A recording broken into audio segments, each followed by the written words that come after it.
See, it's like when people tell us they're not going to be here, we listen. They're not going to be here. So there's some that's just no call, no show.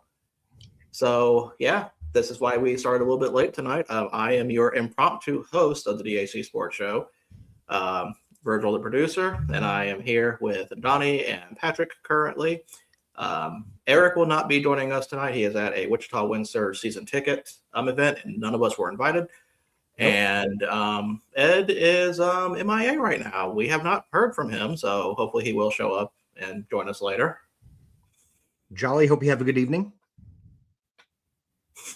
See if he's not even there yet. What's up, Mike? So before we begin, this show is sponsored. So Patrick, I'd like for you to tell everybody who's it sponsored by. This great DHC Sports Show is sponsored by our friends over at Old Fort Baseball Co. Our good friend Logan, big shout out to him, and our friends over at Old Fort. So if it's Christmas time for you and you have people that you need to buy for that are big baseball fans, why not go visit Old Fort? Because you're watching this show, you can use code Dad Hat to get 15% off your entire order. That's right, 15% off your entire order. And but if you have someone that you know that likes stickers, we have another deal just for you. Old Fort has a sticker club that's normally $6 a month, but if you use code DHC, you can actually get that for $3 a month. That's 50% off savings. $3. So usually $3 a month. The 50% off savings. Just because you watch this show, and just because Logan and our friends at Old Fort are awesome. So go get your apparel and your merch for 15% off your entire order, but also get a sticker club membership for $3. And big thanks to Logan and our friends over at Old Fort for sponsoring this show. And make sure you get your holiday shopping done and go get some great stuff over at Old Fort Baseball Co. Very, very well done. Very well done. Very well done. Oh, look who's here. Look who is here. Oh, man. Look who is here. Hey. Is he in Cleveland? Might as well. What the hell, bro? Looks like we got a few new people in the chat there. This is the Dad Hat Chronicle Sports Show, the DHC Sports Show. I'm the Dad Hat. Welcome to our show. Hello to all of you. Show up when I want to. Yeah. What's up, Polly? Polly's one of our regulars. Polly. A few new people in here. Thanks for joining us. Show up when you want to. This is your show. And I show up when I want to. Yeah. If you can't get here on time, get here when you can. It's called fashionably late. Where's the fashion part? That's why I'm wearing the beanie. I was about to say. He's rocking some fashion. Even with the earbud thing there, almost looked like a necklace going on. Like he had you like that? That's pretty good. I'll give you props for that. You're definitely looking fly, I guess. I'm trying. So we're just trying to do our thing. You know what I'm saying? Charles, I'm sorry that you're sad, but I hope that we can bring some joy to your night by listening to some sports talk here. No, I won't win a podcast award, but it's okay, because it's not about awards, okay? It's about reaching the people, and I am the man of the people, okay? It's about reaching the people and winning awards. It's just listen. Sometimes sacrifices have to be made, okay? What's up, Luke? Sometimes geniuses cannot be appreciated until that person, is no longer around doing it. So it's okay. Well, you're not exactly Mozart. I don't want to be Mozart. I don't make music. Well, he's appreciated with his genius. I don't know if you fit that level, but sure. I will. I will be. Cool. Good to know. So don't ever disrespect me like that again, okay? Okay. Well, don't ever do that again. Okay. Well, moving on. Anyways, welcome to the Dad Hat Chronicle Sports Show, everybody. I hope everybody's doing well today. Doing good. I am psyched for this game tonight, only because of the uniforms. Creamsicle and the Falcons with the red helmets. This is old school right here. We going old. I forgot to change my lineup. Doggone it. I forgot. Oh wait, I don't really care. Yeah. No, I'm good. You say that, but you do care. I'm done. So there's no point of me caring because I'm done. So you know what I'm saying? Yeah, how's it down there in the consolation level? So should I play? I hate you. So Virgil, since I'm out of it, should I play Algier or Chris Rodriguez Jr.? I would probably play Rodriguez. You play Rodriguez? Yeah. There's Jolly. What's up, Jolly? He's questionable, but I don't know if Well, that's if he's not questionable, then don't then play him. If he's questionable, then find out later. I'm gonna. What's up, whole singer? Good to see you tonight early. What Getting up? to watch the whole show. But hello to the mics. Hello to Michael. Hello to Luke. Hello to Charles. You know what? Hi, everybody. How's everybody? Yeah. Hey, Jolly. I'm glad you could join us when Ed's on here. Nice. What up, Polly? For you new guys, we're just here to have fun, talk some sports, some fantasy football, some whatever. We're getting a lot of different things. There's some crazy baseball going on. We got some baseball moves going on already. Eric is not happy with his Royals, and when is? Let's be honest. When is Eric ever happy? Has the Royals brought in somebody that he hasn't called a bum? There's no, exactly. And why do you have to complain when you have Chris Bubich? I mean, come on. I mean, you know, he's gonna kick your ass. I'm just letting you know. Do you think that I care? Yeah, you won't care. You don't care until he kicks your ass. We're like, yeah, you're right. You probably shouldn't say Bubich anymore. You know when what I mean? have I ever cared? So okay, so just, actually, all the time. You what? Actually, all the time. He does care. Yep. Oh, you mean caring about Eric? I do. Yeah. Like every single day. 100%. Sorry to hear that, Charles. Sorry to hear that. Yeah, Charles, I'm sorry for your loss, man. Yeah, we know a lot of the regular chatters. Hopefully, you'll become a regular chatter and Yeah. watch Prayers us up. on Tuesdays and Thursdays. Prayers up. Yeah. So yeah, so that's what's up. You know what I mean? And so can we start with Michigan? Well, we haven't done the hats and beers yet. I was saying, let's find out what I got a beanie hat.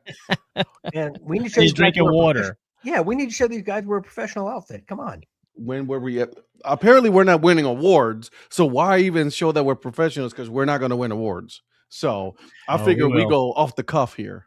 We'll win an award. Go off the cuff. When have we ever been on the cuff? True story. Very true story. Dear Lord. Okay, Patrick, what are you wearing? What are you drinking? So tonight I am wearing from my friends at New Era a Toronto Blue Jays hat with the old word mark from the 1980s, like really 70s, 80s, and then into like the early 90s. And is that yellow brim? It's a gold brim, yeah. Okay, that's not gold. It is gold, bro. It's just probably the bright lights of his city. The bright lights. Okay, sure. Let's go with it then. Yeah, but it's a chrome crown. So chrome. Okay. Yeah. You know, I'm trying to go Donnie with the chrome. Okay. And then in my Blue Jays cup, go Jays, I have some y'all sweet tea, blackberry sweet tea. Y'all sweet tea. Because I'm Southern, just like Donnie. And just like Virgil. Glad you threw me in there. Thanks for calling me out like that. That I'm not the Southern one. I got appreciate. Oh, you're a transplant. I am. You're Southern now. I am more Southern than all of you.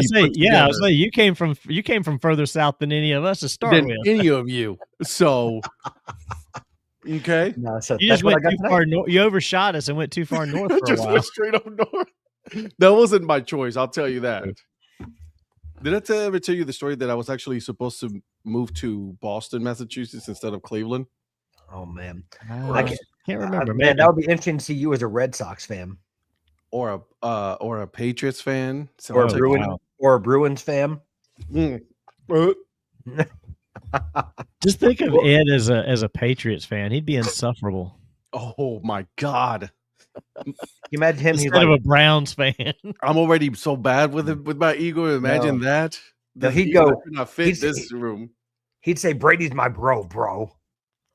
I mean, he'd have rings, and he'd only have like what 8 quarterbacks, 11 quarterbacks in all that time. In all that history, yeah. Man, I mean, all he'd have to remember is Brady and Matt Castle, and a couple others.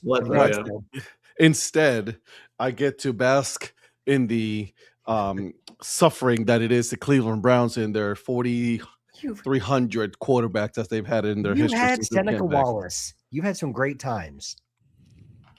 Listen, if it wasn't for LeBron James, he wouldn't have anything. So, You're right. He always has 95 and 97. Oh, sorry. Have you ever experienced being throat punched? I get threatened with that at work all the time. Yes. Okay, good. Next time I see you, you get one. what you got, Virgil? We'll move on to you. Oh yeah, so I want tonight's to find out about this beer that I sent you that's no longer in production that I can't remember which one it is. So this hat is the Chattanooga Wreckers hat, the Lookouts alternate ID. I think one of the brand new hats I picked up this year, probably the first one actually. And the beer that Donnie cannot remember, when I went on tap that this was out of production. This is from Westbrook Brewing, and also apparently a nickname I had in college too, a very fine oatmeal stout. Oh, okay. So that was your full, big shout out to Westbrook. I've got friends over there. Love Westbrook. Yeah, Westbrook. I have been to Westbrook Brewing. That's where I had the most expensive beer I've ever had, a Mexican cake and Pappy Van Winkle barrels. Oh dang! I know that had to been good. Yeah, that was legit. So Donnie owns a couple of those. I actually meant to put a bottle of Mexican cake in that package and I forgot it, so I'm gonna have to send you a second package. Nah, you're good. I got a vintage bottle though from the cellar. Donnie, the shadow on for your glasses is like giving you like a line right here, as if you had like a scar. Oh, is it on your face? I'm Scarface, man. Okay, go and do you, boo. Man. Do you? Hello to my little friends. Hey, man, whatever. Listen, whatever floats your boat, whatever tickles your pickle. You Tony Montana State? That's right. Oh, God. Oh, what's up, Phil? So, how about you, Donnie? Go ahead. Finish, Virgil. I'm sorry I interrupted you. Oh, no, I'm done. I'm about to crack open this beer, so you go ahead. Go do some ASMR cracking of the beer. Oh, there you go. All right. Well, continuing my theme of Christmas hats for the show the rest of the month, I broke out one of my first Festivus hats, the Human Fund from Seinfeld. Love this 950 New Era. So, if you are a fan of Seinfeld, you know Festivus is coming. And for the rest of us. I thought the Human Fund was just your bank account. Well, you get it out there and people send money you for the people. It does say money for the people. Money for the people. That's exactly right. Man, look at you. First you have your your Merry Christmas political message, and now you're giving out money to the people. What a guy. Oh, just wait till our show on Tuesday. I guess if we're doing one Tuesday before Christmas, we'll be on Festivus. So I will have my my fancy Festivus hat on for that show. I'm a fan. I like it. All right. And what I'm drinking, another one of the beers that I picked up when I swung by Divine Barrel. This is a black IPA. Stranger in this town. I just choked on that. You said IPA. I'm with you. Now if you said it was crap in this town, then that's fine. Because that would make sense for an IPA, but it's a black IPA doesn't mean you can't like it. I don't like it. It has nothing to do with the first part. It has everything to do with the IPA part. Yeah, bro. It has just everything to do with the 3 letters IPA. What is my local little store here that they have, little wine and beer place, and for the love of 3/4 of the beers that they have there is IPA. I'm like, bro, I'm going to try to, do something, bring something different here. But man, y'all, they're killing with the IPAs. Well, it stands for It's Perfect Alcohol. No, it stands for Irrepressibly Putrid Alcohol. Yeah, and by the way, I went to my local liquor store and I told them you've got some alcohol here that's expired, and it just all happened to be IPA, and I was like, you need to trash it. So, I agree, 100%. That's where it belongs. And another shout out to Divine Barrel because those guys, they've got it going on. That's one of my new favorite Charlotte, North Carolina breweries. I went by there. In fact, I was telling Patrick this yesterday. You guys know I went by there Tuesday night because I mentioned on the show, but I sent a polo and I thought I sent it to all of you. And then I wondered why nobody responded. And I found out it's because I only sent it to Eric instead of sent it to you guys. Because when I got there, I went to pick up that beer he wanted. And my polo was, when I walked up to the beer cooler, it was the things I do for the Grinch. And then I turned it around and showed you guys the beer that I was getting for him. No, you didn't show us the beer. I know. I thought I sent it to all of you. And I'm like, why is nobody responding to this? Because it only went to Eric. Yep. My joke was lost on him too, because he's like, I'm not What? the Grinch. The person who would who'd be least likely to respond to it. Exactly. 100%, right? Exactly. I said to him, bro, you know I would have responded. I knew. I saw that yesterday. Yesterday morning, I was like, dang. And I looked, I'm like, oh, no That's wonder I right. accidentally hit just Eric. Well, I did send a polo to you guys today, and no one, said anything about it. I sent you a text message. You did text me. You sir. did text me. You're Good, sir. 100%. Oh, my Good, bad. sir. I got to move my polo thing to my first screen so I can see when I have. Must be a tough life with premium. I don't have premium. I do not have premium. You did though. That was in the trial. And you did have premium. You did have it for like a few seconds because Everybody had it in the trial. No, we were able to opt out of no, it. sir. Don't put your richness on us. Yeah, right. Okay, hold on a second. Time out, bro. Yeah, Phil, see, this is the airing of the grievances that Phil is talking about. Phil, I don't have any grievances. I just have facts that I don't have the zeros in my bank account that Donnie does. Oh, you got zeros. It's just on the wrong side. Yeah, I don't have any. I don't have any other numbers in it. It's just right. You know. Isn't the airing of grievances pretty much the entire time we're here? Pretty much. Yeah. Yeah. I am a fan, by the way, of these Tampa Bay Buccaneers uniforms. Hell, even the Atlanta Falcons, I'm a fan of. I'm not watching the game yet. I'm watching something else currently. And I did see today wrestling. No. What do you? You'll find out in probably about 5 minutes. Oh, okay. Oh, got it. Cool. Done. I did see today that the Falcons had filed with the NFL for 2026 uniform change. So they're going to be doing something different next year with their uniforms. Good, because the current uniforms are awful. I hope that one of the changes is going back to this red helmet. Actually, I hope that who needs a total uniform change. Who? The Browns. The Cleveland Browns. Yeah, they need to go either the full all brown helmet or all white helmet. Those white helmets are legit. Those white helmets are super nice with the brown face mask. I am a fan of that, like hardcore. Yep. So are we going for the dog pound logo to be on the helmets? I hope not. No. No.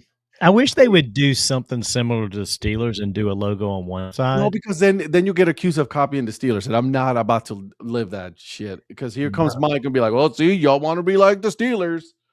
Mike, that's true. I was going to say not only Mike, but Darla's going to give you shtick about it. My mother-in-law. Yeah, no, I'm not. No. So are you saying that Mike would instigate something? That'd be shocking. I know, right? Would have never expected that, but he's not doing it right now. He opted out of the hat segment. See what I'm saying? There it is. What's up, Mike? Yeah, how's it going, Mike? Thanks for always doing this, man. You guys do have one ex Steeler, like retired now, right? Obviously, who was an absolute beast and went to a very small school. And I have super mad respect for this person, man, because he was Debo. You guys know who that is? Donnie Shell. No. Okay. Cordell Stewart. Man, fuck Cordell. He went to Colorado, bro.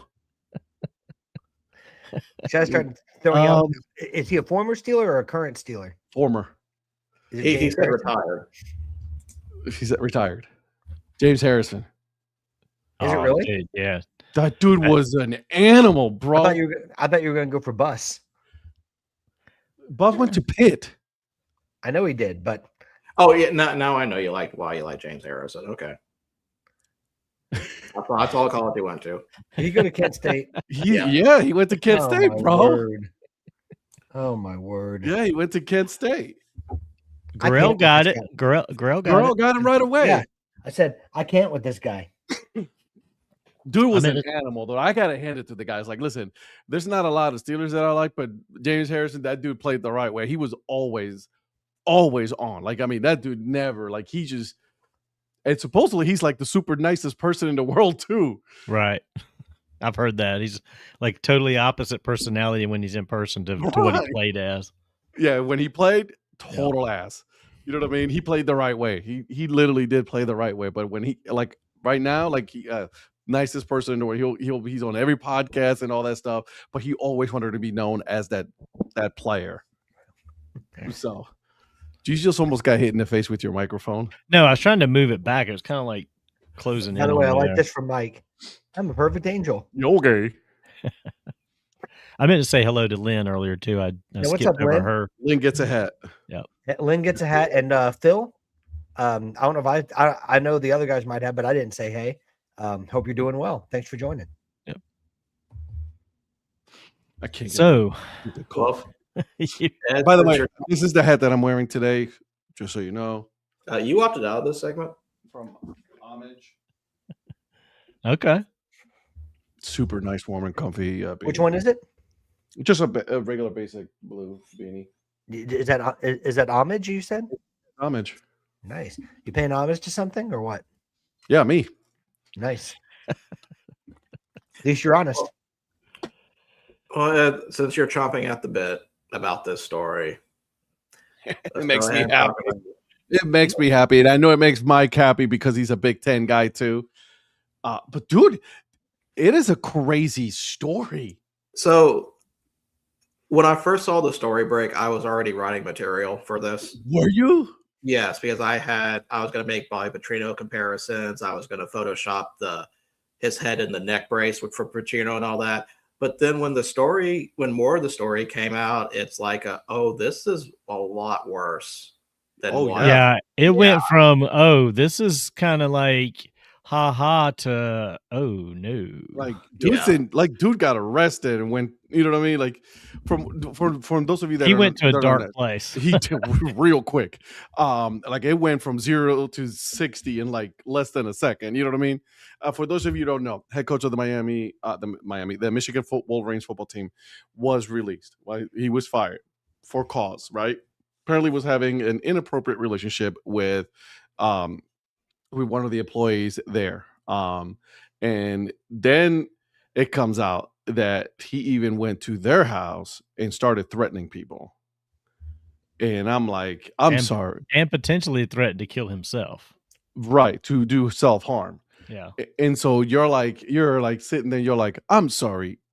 What? It couldn't have happened to nicer people at the Michigan Wolverines, though, right? Because they got away with murder with the whole with the championship and all of that. And so, like the fact that they are in is today being December 11th, they have to have someone before January 2nd signed because that's National Signing Day. Yeah, this is what's crazy that I heard today. Because when a coach is fired, the current players have a 15-day window to transfer to enter the transfer portal. Correct. The official portal doesn't open until January 2nd. I'm sorry. Yeah, you're right. Not National Signing right. Day. So, there's like a 30-day window here. These guys are going to be able to decide if they're going to get the hell out of there or not. And I mean, they paid a huge amount of money for their freshman quarterback to get him away from LSU. And it's like, does he opt out and go somewhere else now? And what happens with all that money and all that kind of stuff? Well, the timing of it also is kind of a little interesting because there were reports that they knew about this like a lot earlier than when it actually happened.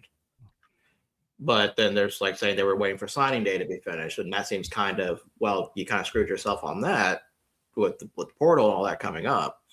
But yeah, like I said, it's like after all the major stuff came out and it's like, okay, it's all kind of winding down there.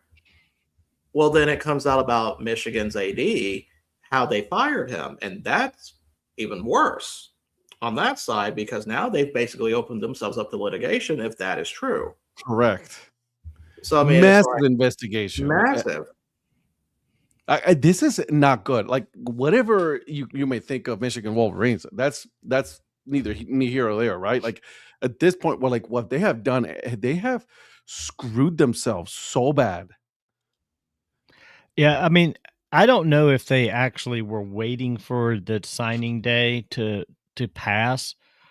There were reports that they were. I heard reports today that wasn't accurate, that they weren't delaying announcing it. They were waiting for, I guess, like more corroborative evidence or something like that to verify They things. were just talking to their lawyers. And it's pretty much, they had to get all their ducks in a row.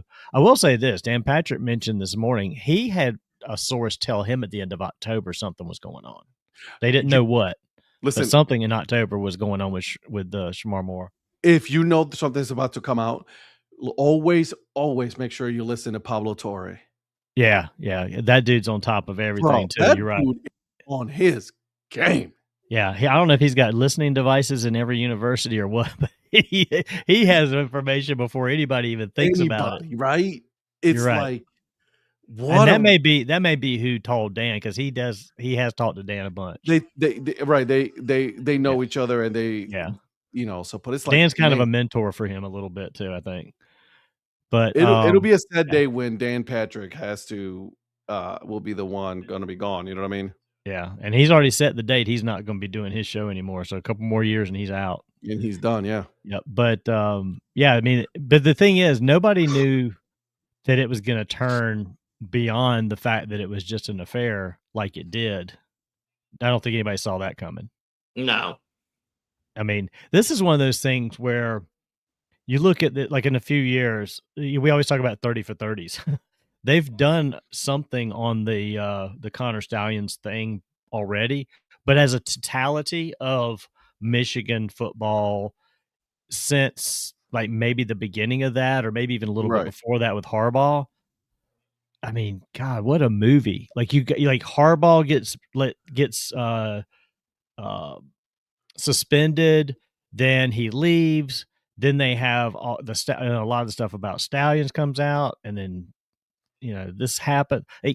This is like you're a writer and you're working on that story, and you're like, I gotta have like the perfect ending to this movie. And he just laid the perfect ending to the movie in your lap with this. For good or bad, it's just like, you can't make this stuff up. Listen to this, okay? And I was just looking for something really quick here, but look, and this is, take it for what it is, Sportskeeda.pro football. Yeah. An OnlyFans creator named Maya Sorty has come forward claiming that fired Michigan head coach Shamar Moore slid into her DMs with a flirty messages. Sorty shares screenshots on social media and says Moore followed numerous OnlyFans models, college girls, and even female journalists on Instagram. I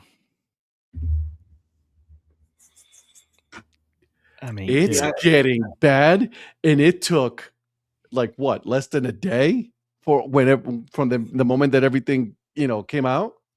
Oh yeah. I just don't even know what to say about it. Really, it's just one of these things. It's like, it's nuts. It's absolutely nuts. So, oh God. So, what? So now this kind of leads to going past this. Now the question that I feel like no one's really talked about with all the news coming out: who's taking the Michigan job? Yeah. They want to talk to what's his name? DeBoer? No. That's the name I've heard first on every list. DeBoer was the one that caught a little fire when I heard about it. Nick Saban. I don't see Saban doing that. I don't see Saban going back to coaching. I'm Nick Saban. I'm like, bro, I got a cushy gig. I'm not going anywhere. I'm not. I wouldn't touch this for anything. Well, I mean, I'll give Bill O'Brien credit. He went in after the whole Stefanski thing at Penn State. it was a chance for him to get out of the pros and get some head coaching experience, and he kind of did a pretty good job. I don't see Saban coming out of coaching with his resume to touch anything to do with Michigan. Well, also the fact that Saban coached at Michigan State. Yes. Yeah, which is just because like, you don't. If you coach at Michigan State, you don't go and cross the line. Yeah. Unless. I mean, Saban went from LSU to Alabama, so I don't really hold a lot of water. True, but unless they pay you a lot of money, which Michigan can, but a name that I was throwing out there. I mean, I threw out a couple that probably won't happen, like bring back Brady Hoke or bring back Lloyd Carr, but the name that I was actually going to say was Jesse Minter, the defensive coordinator for the LA Chargers. I don't think they're going to bring a Harbaugh guy in on this either. Well, I was talking to Virgil about this earlier, and I don't know if he was implicated. If he was implicated, yeah. Well, I was actually going for the Kalen DeBoer to Michigan and then Lane Kiffin to Alabama was going to be like the likely scenario. That was your parlay. Okay. That's a good parlay. Hey, listen, well, I mean, that's a good parlay. Yeah, you're right. I was going to say, right. But, I mean, honestly, just think about it though. Like that's social media fodder, isn't it? As soon as you hear DeBoer being connected with that, it's like Lane Kiffin, here we go. And then I can see Lane Kiffin going there and saying, I would never have left the LSU job that I had for 13 days for any job other than Alabama. Yeah.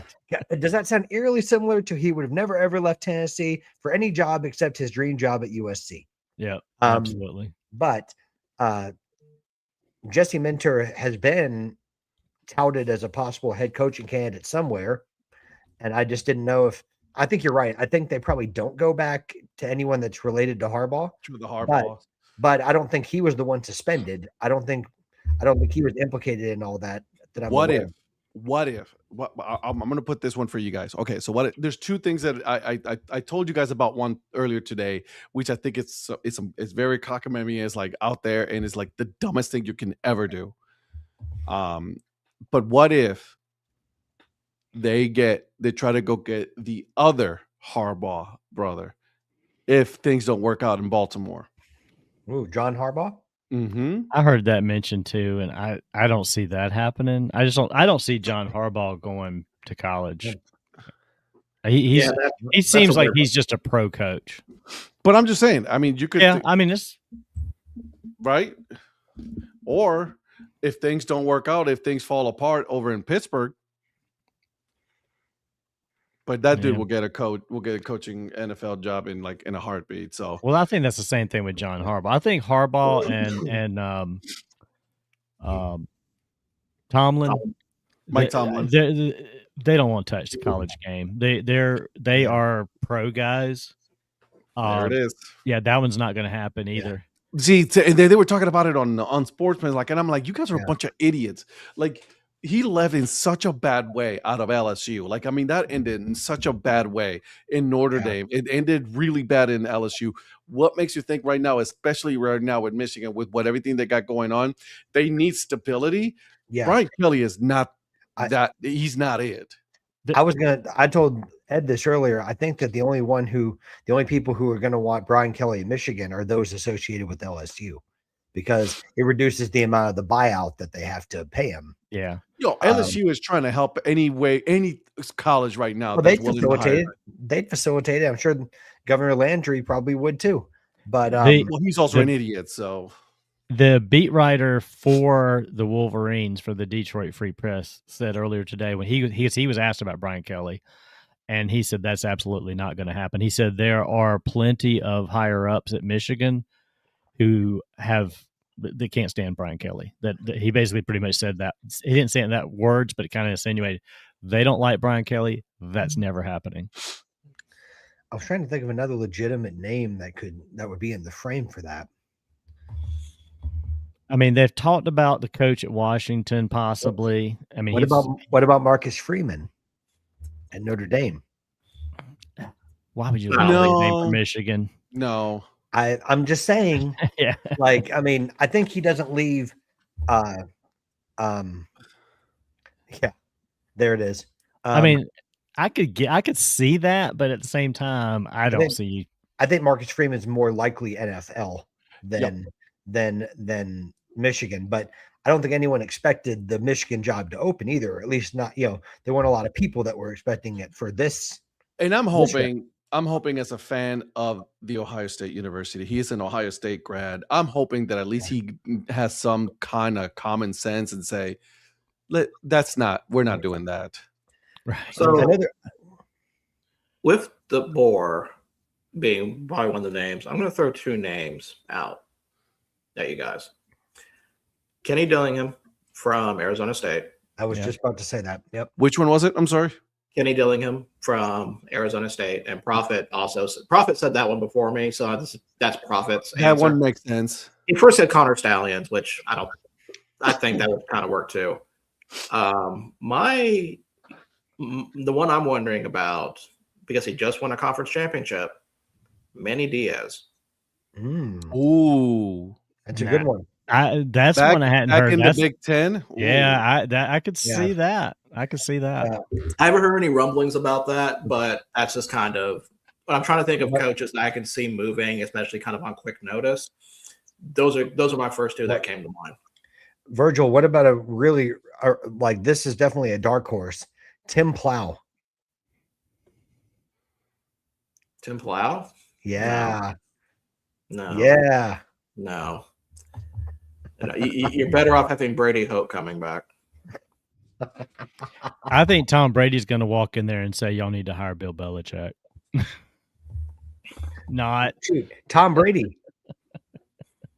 Tom Brady, the next Michigan head coach.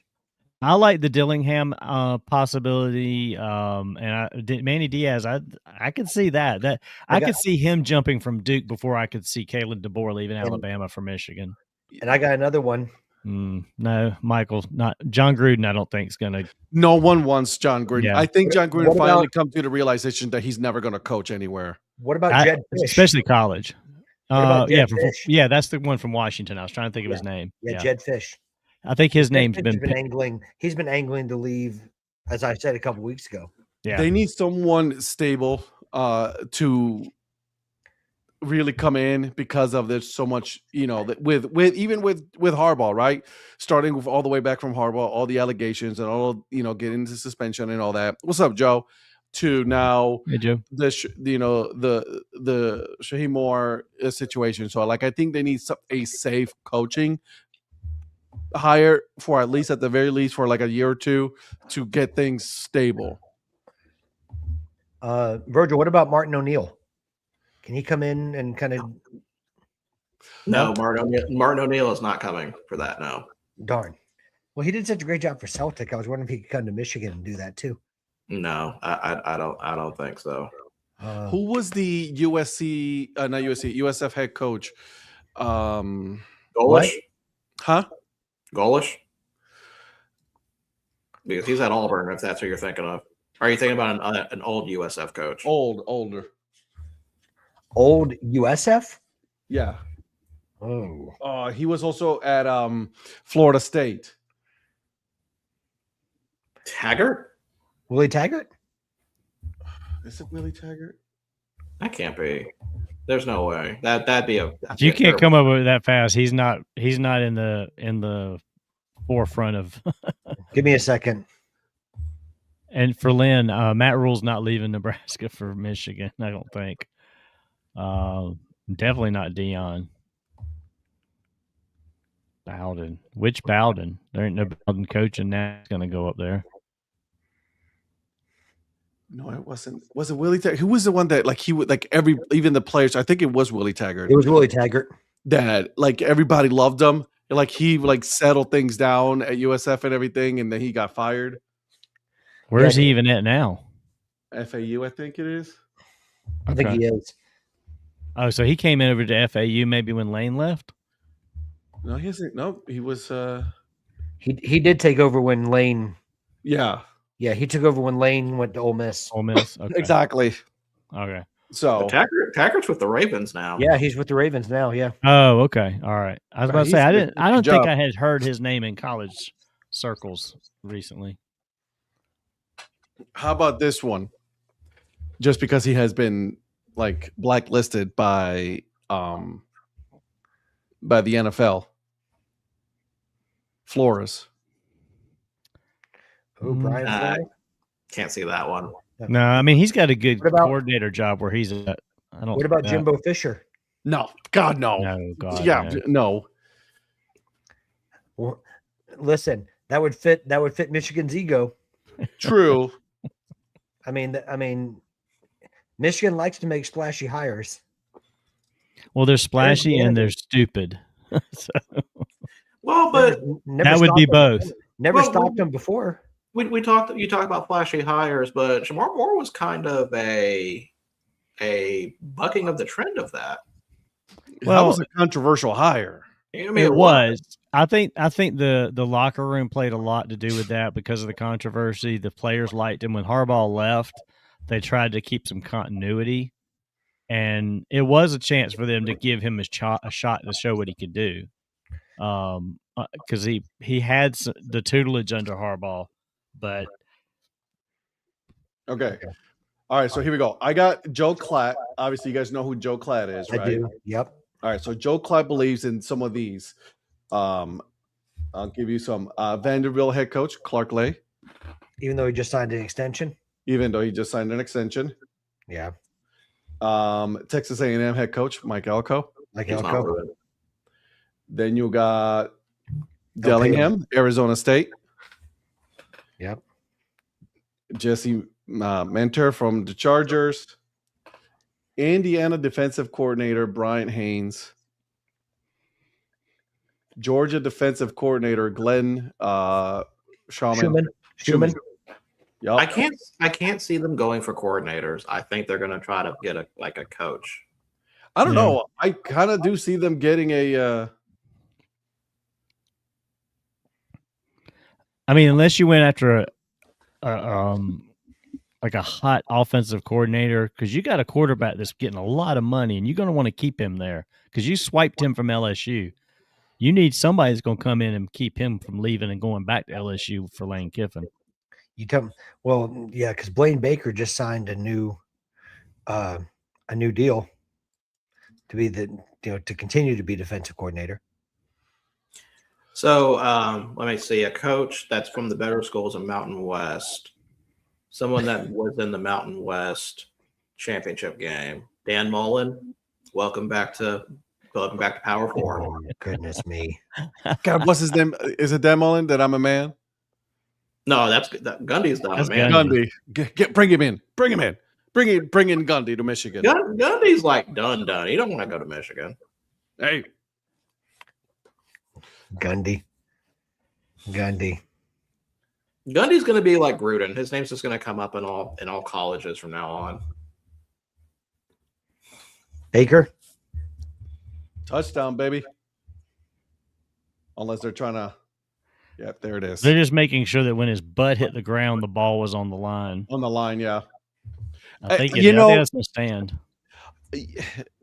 If it wasn't, Phil, if it wasn't that it's like that's a controversial hire, if it wasn't that there's already so much controversy going on in Michigan, I wouldn't hate this hire.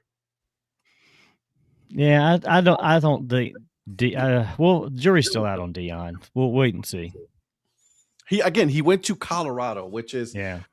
right. I mean, imagine what he could do if he actually had like a lot of really good players.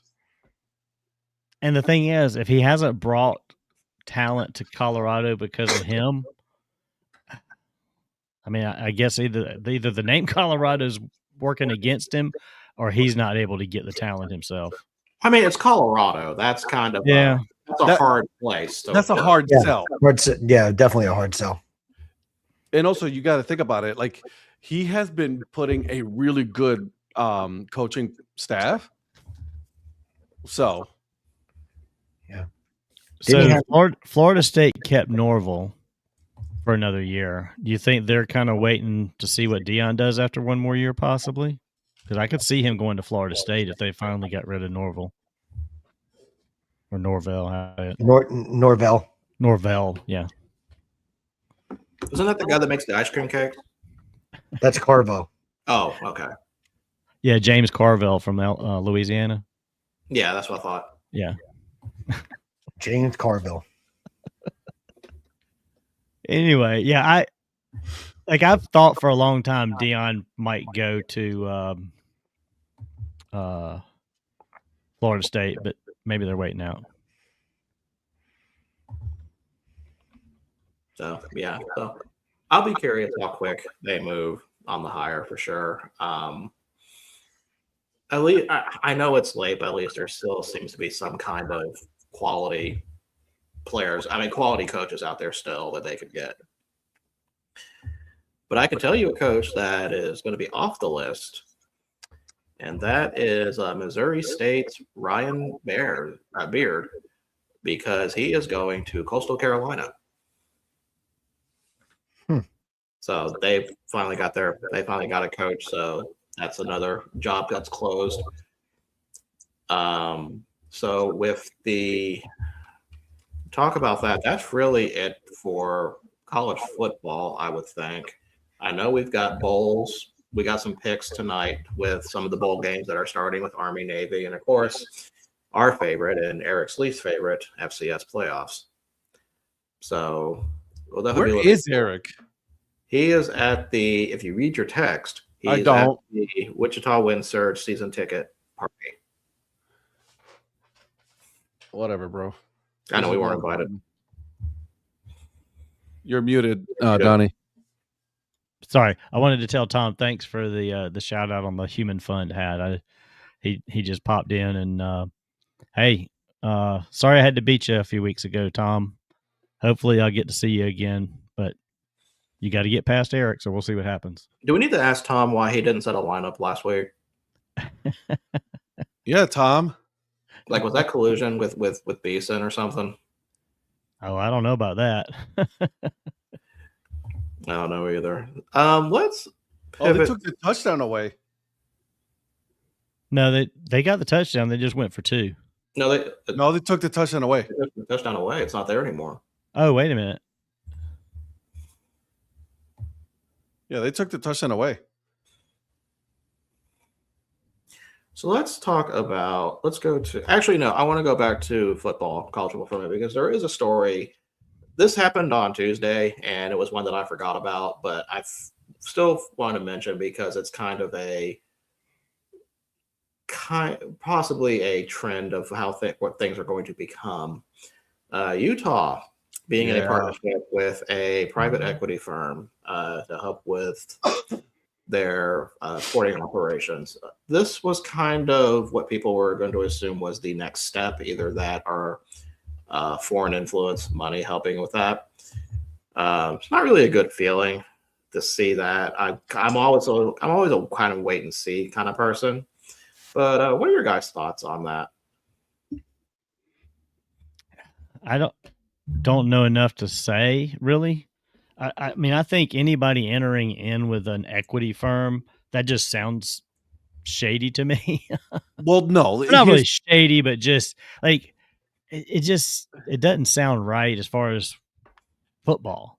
I think they're just putting it out there like everybody's doing this. We're just the first ones to actually call it out for what it is, right? I don't honestly listen. I agree with Virgil on this. I think this is the way that things are going. Whether we like it or not. I mean, I'm sorry, but Dabo's going to have to get his own equity firm now to get his things together at Clemson. He's already got it. He's already in this. He's already on this show. It's called Wise Equity. Right. Yeah. Exactly. Well, Wise D. I'm with you guys. I think that I'm actually surprised it's taken this long to, for this private equity firm to get involved. I mean, we've seen it get involved in minor league baseball in the last about 3 or 4 years, right? I mean, it's buying all these teams. Yeah, and it gets more and more present, and I think that's going to happen in college athletics as well. Once you allowed money in, it was only a matter of time before private equity, if they saw that it could be a lucrative investment opportunity, it was only a matter of time before they jump in. They're going to jump into any arena where they think they can make money. But it remains to be seen how much power they have with that money. Like, are they going to be in control? How much are they going to truly be in control of? Is the university going to take the control, lose control of anything, or what? Well, who's going to stop them? The NCAA? Right. That's what I mean. I mean, it's sort of a rhetorical question. It's like, where is this going to stop? And I mean, I've told you guys, it's getting to the point where I could care less about college football almost anymore. It's really, give me FCS for this. Absolutely ruining the experience for someone like me. And I know I'm not their target audience. And the thing is, their target audience are dumb 20-something-year-olds that don't understand anything. And they just want to just bet and give money. And when they get our age, they're not going to know what happened. But I think that college football risks alienating fans like you, though, that have followed college athletics for. Well, back in my day. For 100 years. Go ahead and say it. I know you wanted to say 100 years. No, I was not going to say that, but since you said more like 150. Since the beginning since the game was created, let's just go with it. But since the leather helmets, legacy fans, I would just put you that played pre-leather helmets. Yeah, helmets. Tom just called you out, bro. yeah, you're not wrong, Tom. You're not wrong. I was going to say you played with helmets. I take good care of my lawn, and I don't want people on it. No, but trust me, he fined me because I touched a blade of grass. But let's be honest. Like, listen, you got this investment firms, right? Like, yes, they are going to have some power. They're going to say, like, listen, we are investing in this, and we need an ROI on this, right? We need, this is not just us. Hey, we're going to invest because we believe in the school. No, they believe in their wallets. It's what it is, right? So they want someone to invest this money and try to get the best players available, so that way they can double, triple their investment, right? While at the same time, Utah becoming a powerhouse team, winning bowl games, winning championships, and things like that. So no, listen, it's what it is. See, the problem I have with equity firms and things like that, investment firms and whatever you want to call them, they're not in it for the long haul. They're in it for the short haul, quick profit. I mean, that they buy companies and sell companies. I saw it in a whole other industry with what I do, where somebody, I mean, one of the companies that I contract for, they built up the system. It's not a real. They made it look better on paper. I guess what I'm trying to get at. They made it look like it was more there than there was, so they could sell it to an investment firm. And the investment firm bought it, changed the name, had it for 3 or 4 years, and then cashed out because look at what you've got here. And they sold it off to somebody else, and it just keeps changing hands years and years over. And it's just like, if that starts happening with football, and it's just going to drive me nuts. It's happening in professional sports, right? I mean, this is what happens. Well, I get it in professional sports, and that's what I hate, is that college is becoming professional sports. There's nothing I can do about it. It is professional. Well, sports. Yeah, but I mean, still, it's whether we like it or not. Listen, obviously, I'll be honest with you. I've watched a lot less Division I football and more FCS football this year than ever before. Right. Yeah. Well, it's like when you look at a company and you realize, damn, this company owns all these other companies you had no idea they actually own. Yeah. It's like, crap. And it's the same thing in the industry that I work in. I was like, oh, all these big companies, they all collude with each other. Like, I mean, like it's done every day. Yeah. We're just the morons that believe in the name, and we're loyal to a name brand, which we shouldn't, because they all are getting paid one way or another, no matter what. Right. Yep. I'm not trying to go down that rabbit ears, but it's the truth. Yeah. Did you say go down the rabbit ears? Yeah, with rabbit ears, and just go crazy, or like God, what was that one movie, Sign, with tinfoil hats? And I'm not trying to be the new Val here. I'm not trying to say. I can tell you've collided with Val. Yeah. So. Well, speaking of rabbits, we do need to pour one out for the positivity rabbit. 4 days. Absolutely sad to see. Yeah. I wonder which player took a knife and just deflated it real quick. My money's on AJ Brown. Yeah. It was a good run. Yeah, they lost Oh, that dude. game the other night, and somebody walked in there and cut that thing. They said, "Fuck this bunny." No, so are you saying they gave the positivity bunny the tush push? Yeah. Yeah. Yeah. Mm-hmm. Yeah. Let's pivot now to Major League Baseball, because there have been some deals that have been made. Some make sense, some do not make sense. Oh, I'm intrigued to hear which ones you think don't make sense. Well, I mean, just not for me, just mostly whatever, Eric. Oh no, but then we don't. No. Yeah, okay. So we'll just ignore that one then. But the one that seems to be picking up a lot of steam is the Tigers possibly shopping Skubal. I'm not surprised. So, I'm not surprised either, but I'll be curious exactly what happens with that one. But the one Joe. That's a good one, Joe. That's a And great it's not, and it wouldn't be a surprise.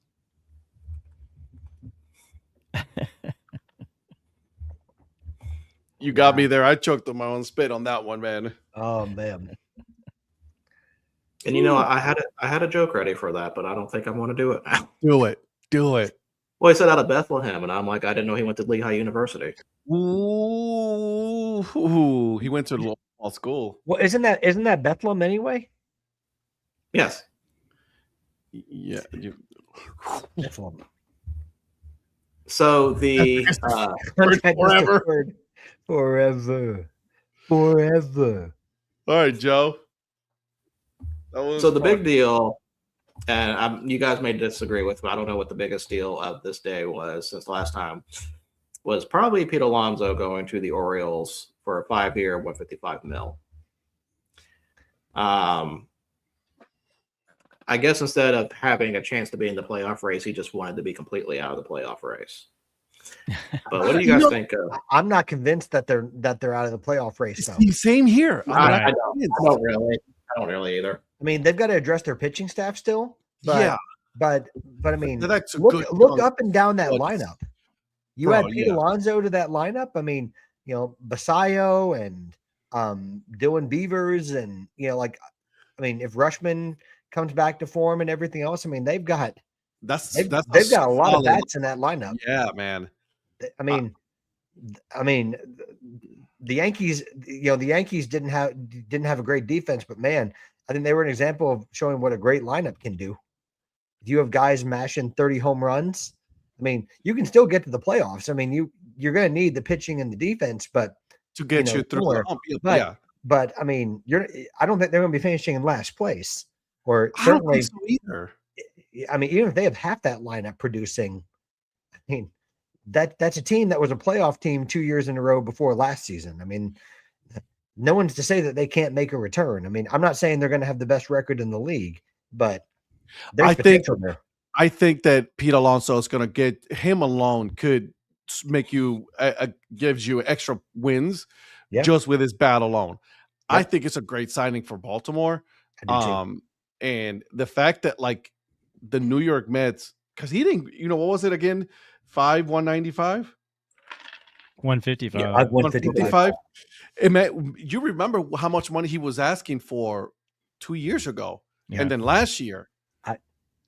My surprise is the length of terms. I was surprised it was a 5-year deal. Well, I think that Baltimore is just ready to spend money. So I think Pete Alonso is a little bit of a different hitter than Chris Davis. Chris Davis to me was literally only strikeout and home run. I think Pete Alonso, he has doubles in his game. He's got other things. I mean, and he's a good first baseman. Yeah, I mean, Chris Davis was only good for the 40 home runs and the 120. Yeah, I mean, Chris Davis bats 196, or like even when he had the 40 home run season, he still batted like I think that was his one good season where he had a decent average. Other than that, he, like you said, that turned into a disastrous contract because even when he was in Texas, he batted 190. But when he had that one good year in Baltimore, got that huge deal, and then he went back to being Chris Davis. Pete Alonso has a track record to me of good seasons. I mean, I know he's older, but my surprise in all of this is this fact that like the Mets let not just him but Edwin Diaz go, right? Yeah, like they're like, "Yep, go ahead. You can go ahead and leave." I'm not surprised they let Pete Alonso go. I mean, they barely kept him last season. I mean, No, but I'm just saying, like, 150. Really, you couldn't come up with that much money for Pete Alonso, who is he's been there he has been the Mets for years before. They could. They just decided not to. I was just going to say, Steve Cohen made that abundantly clear last year that he didn't want to invest that type of money in the number of years. I don't think he had a problem with the AAV. I think he just didn't want to invest in that many years in Pete Alonso. Do I think that Pete Alonso is going to make the full 5 years? No, I don't. I don't think so. Well, I mean, no one thought that George Springer would either. And, look at the type of year George Springer had last year in his age 35 season. So it's possible. It is, but I don't think Pete Alonso is going to make the full 5 years. He's going to make the full 5 years of his contract. It's either going to get traded or they're going to rework that contract. It's going to happen. I can see that happening. Zach, if they don't do anything, I completely agree with you. And they got to hope that Kodai Senga makes a dramatic turnaround and that he gets some confidence back. What happened to that one player from out of Japan? Like, has he signed with anybody? No. He's still posted. Interesting that he's that, Well, that process takes a little bit of time, I think. It does. Yeah, I don't know what the timeline is. With Ohtani. Is it 30 days? Yeah, they only have a certain amount of time before you can put the initial bid that's like, for the team. Right. And then you go into negotiations with the player. Like I've said, and I know this isn't the show for this, but it's the closest thing I've ever seen in baseball to like a transfer in soccer. I mean, it's, like you're putting up a fee for the right to negotiate with the player, essentially. It's okay. You can say that now, he's not here. Yeah. Well, I'm going to be interested to see what happens with those players that have been posted, and see where they end up.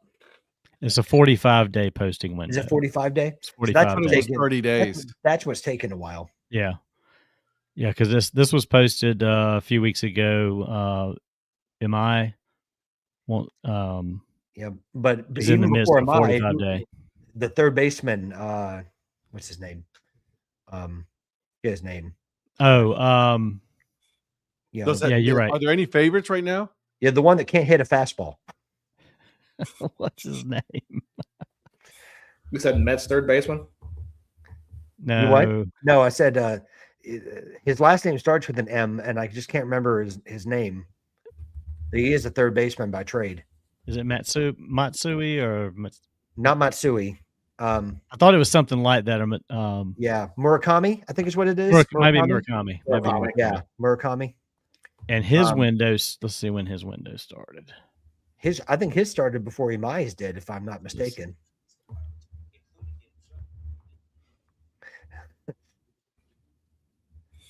By the way, I Googled third baseman that cannot hit a fastball, and Matt Shaw came up. Did you say Matt Schaub? Shaw. Oh, okay. I thought you were going to say Matt Schaub, and I'm like, yeah, he probably doesn't, but he was a solid quarterback for the Texans and Falcons. For the Texans, wasn't he? Yeah, right? Yeah, he was. Wasn't he at University of Virginia, Matt Schaub? Oh gosh, that dude makes some money though. He did. He makes some money. I like Matt Schaub, man. I like Matt Schaub. Like he was like, I'm not being respected in Atlanta, so let me go to the Texans and make a name for myself. Mike, the Reds are in the same position as Cleveland. Yeah. So, and Holsinger, correct me if I'm wrong on this, but what I heard about that is that the only reason they were pursuing Schwarber were for two reasons. He's from Ohio. He's a hometown boy. Yep. Number two, the Reds ownership thought he could sell tickets. That was the only two reasons. That's why the only reason that we're willing to make the investment.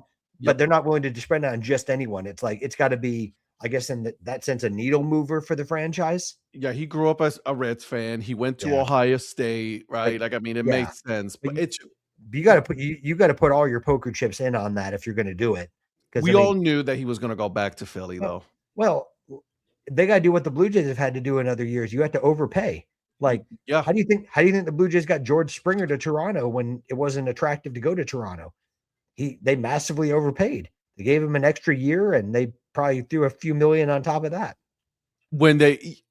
knowing that Joel Springer injury prone, right? Yeah. So, although he's been a great signing overall. I mean, absolutely.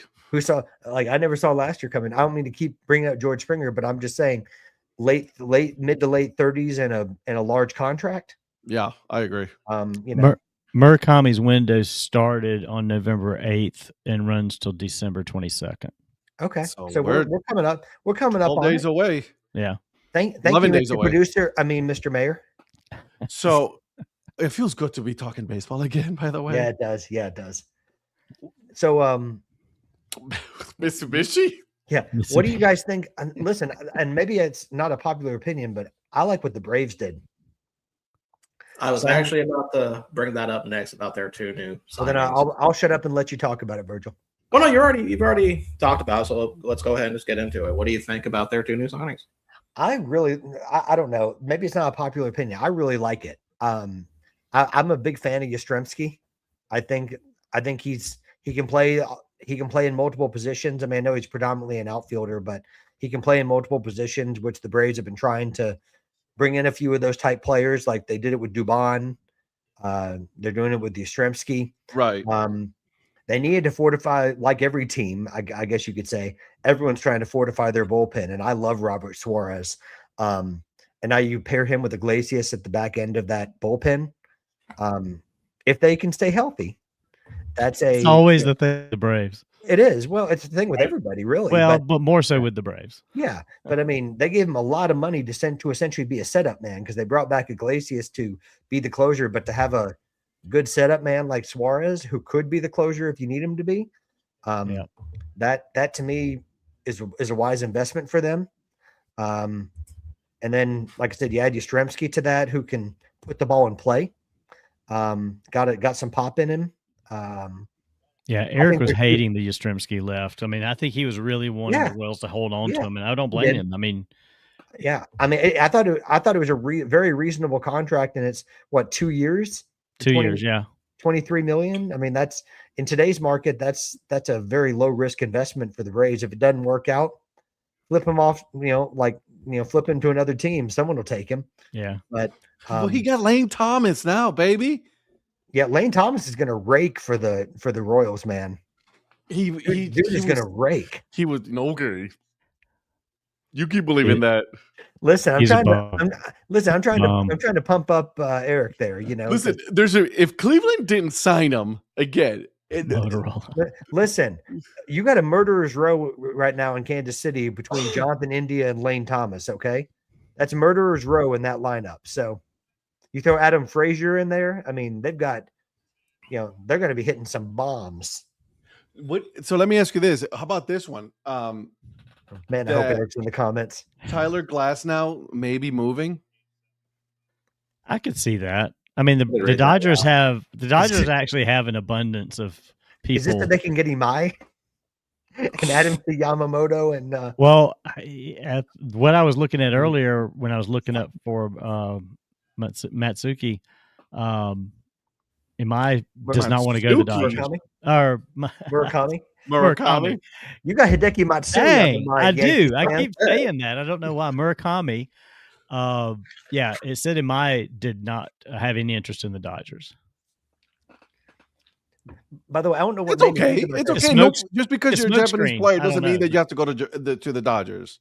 Yeah, I mean, it's like eventually they're gonna have too many. Imagine if he goes to Seattle, though. Not to go like random on you guys. Well, I am going random on you, but do you guys remember Tsuyoshi Shinjo that used to play for the Mets and the Giants? Yes. Whew. I was like, I don't know why I thought about him the other day, but I was like, talk about a random one that didn't quite translate to the majors, but boy, did he have a great batting stance. So let me ask you this, because I don't know too much about this one. Holderman going to Cleveland. Colin Holderman, he's a reliever. He played for the Pirates. So, I have no clue. Bro, that's a steal. You have no fucking clue. No clue. He has no idea. Okay, cool. I was about to say, if anybody does know, it would be Patrick. It would have been Virgil, but I don't know a lot about Patrick knows those obscure guys on the bench of the Pittsburgh Pirates that surface on a team like the Guardians, and you're like, oh yeah, He's been batting like 320 with runners in scoring Wow. position. Like, what? How do you know that? I can confidently tell you I have no idea who he is. So If you'd said David Bednar, then maybe. Here's what pisses me off as a Cleveland fan. You know you need a bat. You know you need a big bat on that lineup. You had it. It was Lane Thomas. Here comes Cleveland. We're like, we got you. We got a good signing, guys. A 1-year deal on the reliever. Who was he playing for? The Pittsburgh Pirates. And you could have had Spencer Horowitz, bro.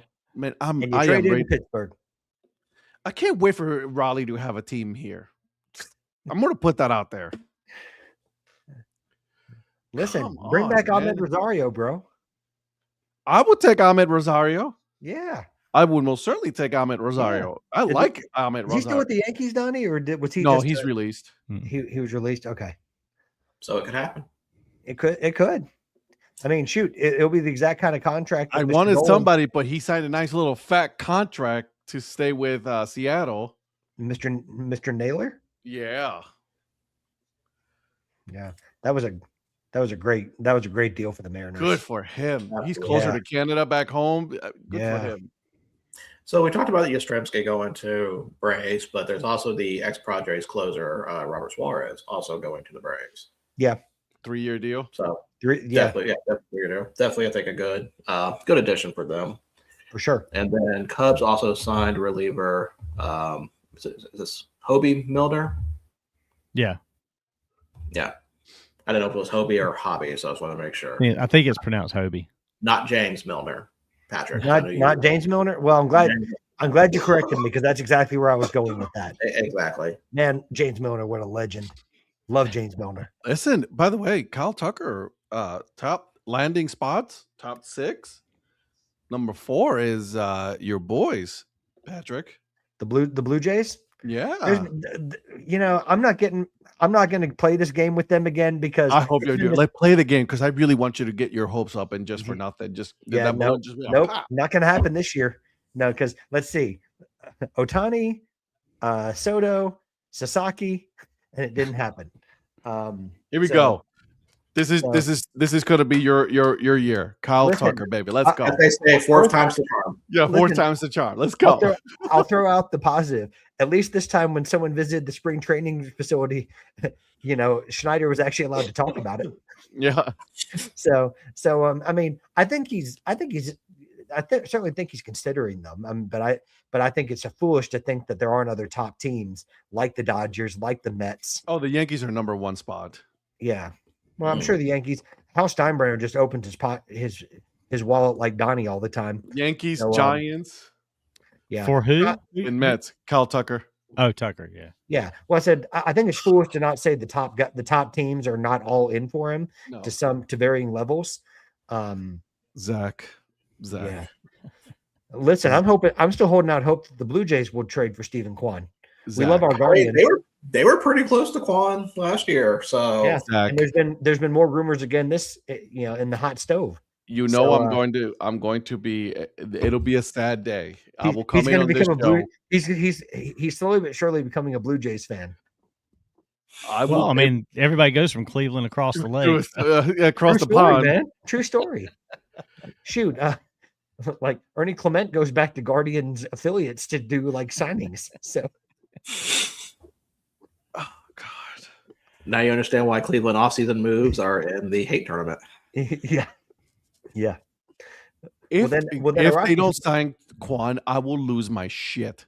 I would lose my absolute mind if they don't sign him.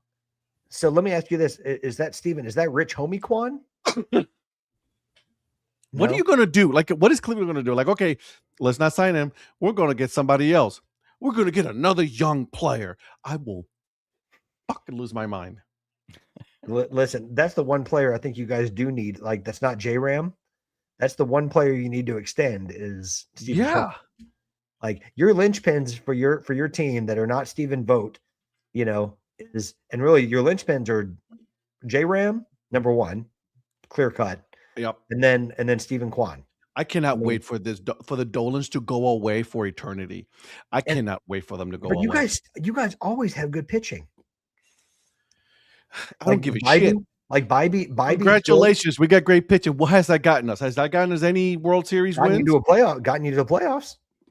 Okay, congratulations. And then the guy who was supposed to be our super, closer. Oh, by the way, he was caught cheating and now he's banned from baseball.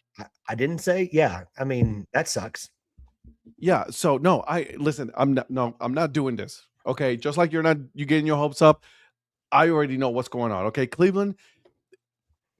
Yeah. You better fucking sign him, and then the Dolans go away. Just go away. Let the new ownership take over, and so they can actually spend some real money and actually show you what an actual owner looks like. Donnie, are you in the market for a team?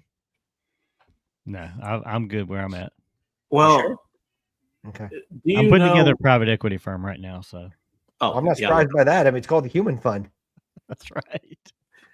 Do you also know what Ed wishes would go away? What is that, Mr. Producer? Ladies and gentlemen, welcome to tonight's episode of Gottlieb Watch. Here we go. As I chronicle Doug Gottlieb's road to 10 wins, and we are currently at 2 Division 1 wins. I'm not counting the 2 Division 3, the Division 3 NAI win, throwing those out. Man, that man couldn't even beat Philip Morris. Well, it's not. That's not a place. We've gone over this. What? That's not a place. We've gone over this. Oh, sorry. You thinking of his brother Robert Morris. Oh, sorry. Okay. My apologies to the chat. So as Patrick mentioned, they went up against Robert Morris. Ooh, festive. Went up against Robert Morris last weekend, did not win. So let's see how we are doing tonight. So tonight's game is against IU Indianapolis. Which, by the way, if you look at their page and look at the scoring highlights on ESPN, they still call them IUPUI. Do they? They never change that. I love it. So they're playing IU Indy. This is taking place in the jungle. Welcome. I'm trying to make you go away. I'm trying to make Patrick go away. Yeah. Their current record is 3-8, currently 0-2 in the horizon. Last year's record was 10-22, and Green Bay, look at this. Green Bay is a road favorite at 2.5 points. Woohoo, baby. So, ladies and gentlemen, I asked this panel here, did Doug Gottlieb win this game? No. Sure. Okay.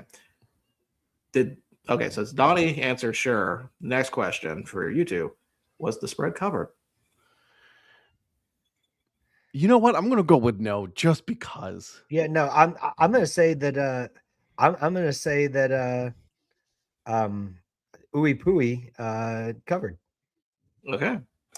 So the answer is yes. Wow. This is a big improvement from when they won their first conference game back in, I think it looked, 2-3 months to win a conference game. So, yes. Okay.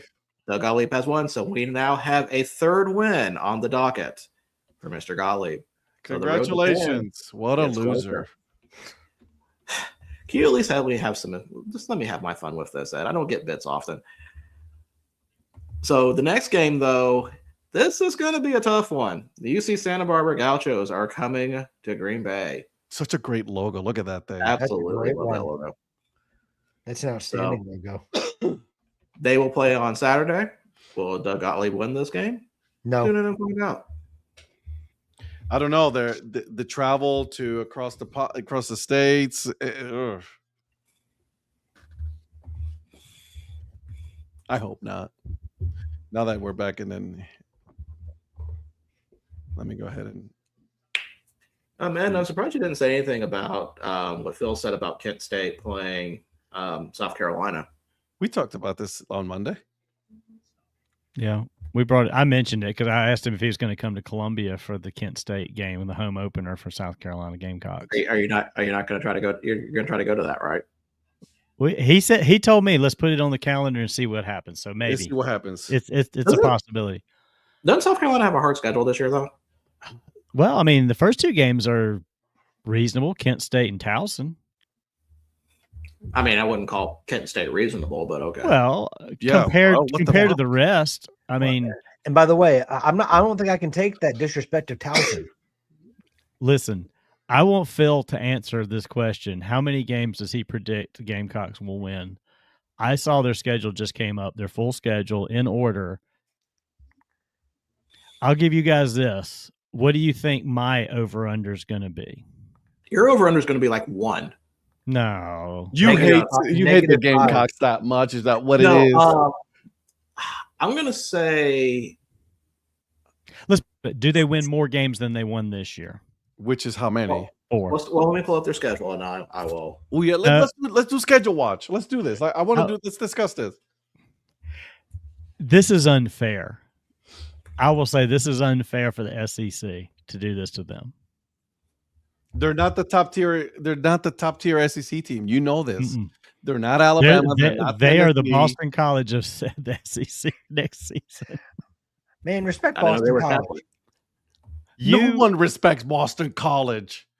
I seriously want Phil to answer how many games he legit thinks they can win in this schedule. All right, so do you got the schedule pulled up? I've got it in front of me. I've got it up. All right, go ahead. Let's talk about it. Let's see. Give you the first name. The first game is Kent, right? Kent State, September 5th. My alma mater. September 12th, Towson. That's 2 wins. September 19th, Mississippi State. That's a home game. That's a win. All right, 3-0. At Alabama, the 26th. 3-1. Kentucky at home. 4-1. 4-1. 1-1. At Florida. 5-1. You just say Florida. Yeah, no. I think 6-1. You just gave up 2 wins. Okay. Yeah, that's a bye, right? 5-1. No, I'm loving that. Yeah, I'm loving that October 17th game. Okay. October 24th at home, Tennessee. 5-2. That's a loss. Yeah, 5-2. At Oklahoma. 5-3. 5-3. A&M at home. 5-4. 5-4.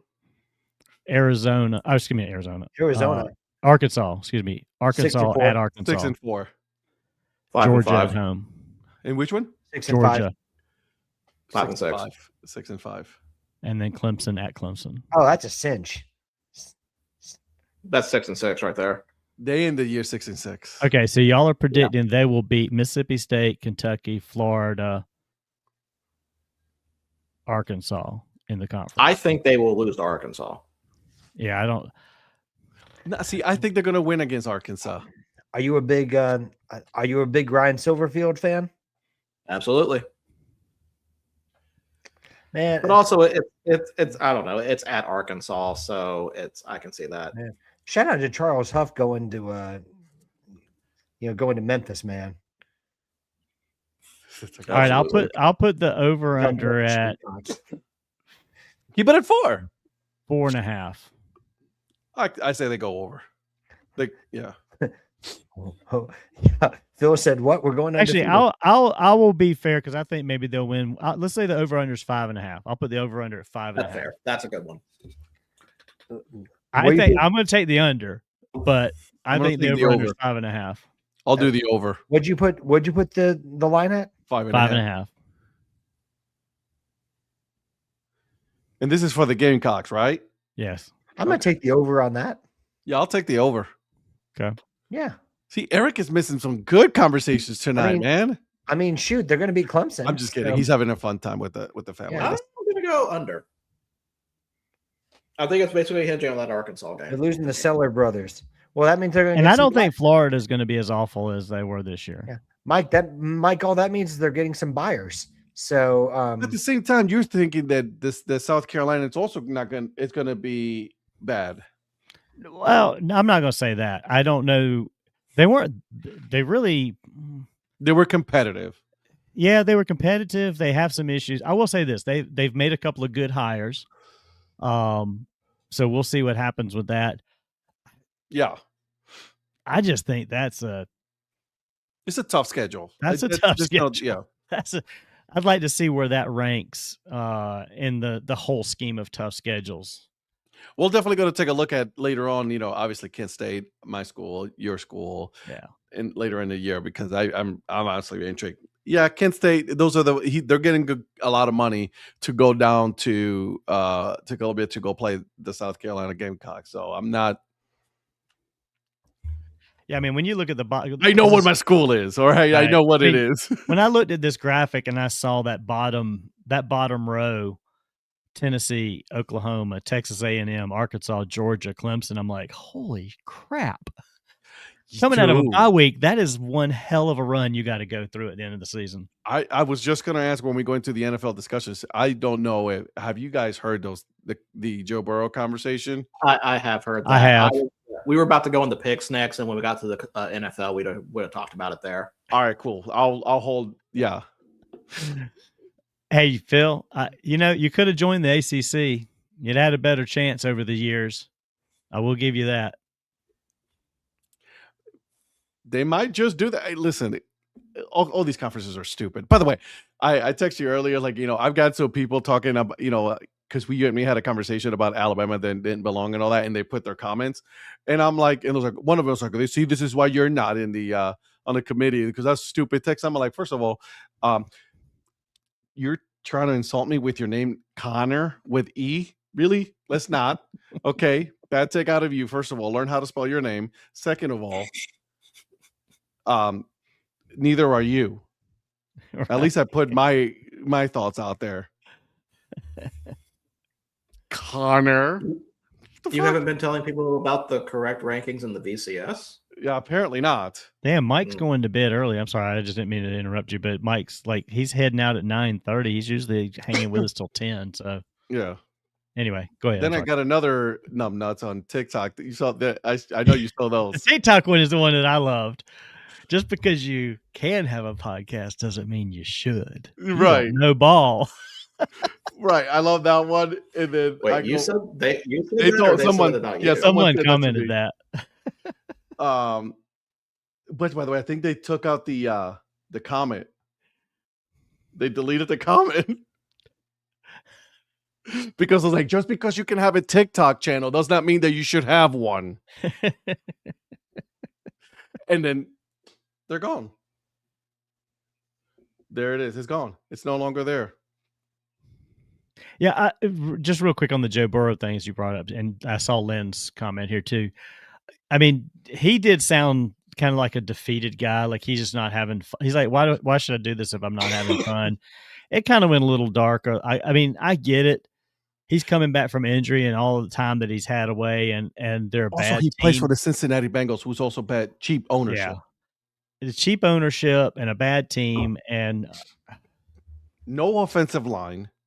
I mean, you got 4 more games to play, and there's probably no chance of doing anything. None games at all. I can see kind of being down about this year. I mean, if they would have won against the Bills, I would have said, like, man, they still got a shot at the division. That was the game they needed to win to stay in the, to me. And I think the comment came up today when I heard several people talking about this was, does he pull an Andrew Luck and just retire unexpectedly at some point? I don't think so. I don't think he's going to do that, but I think he's kind of laying the foundation with the Bengals that they need to do something, or I'm out, or he's out. One way or another, he's out. I mean, I wouldn't put it past him to retire just to get the hell out of the Bengals. Retire for 1 year, come out of retirement, and go sign with someone else, right? So, or ask for a trade. Yeah. Listen, I thought we had bad ownership. At least the ownership in Cleveland is spending the money.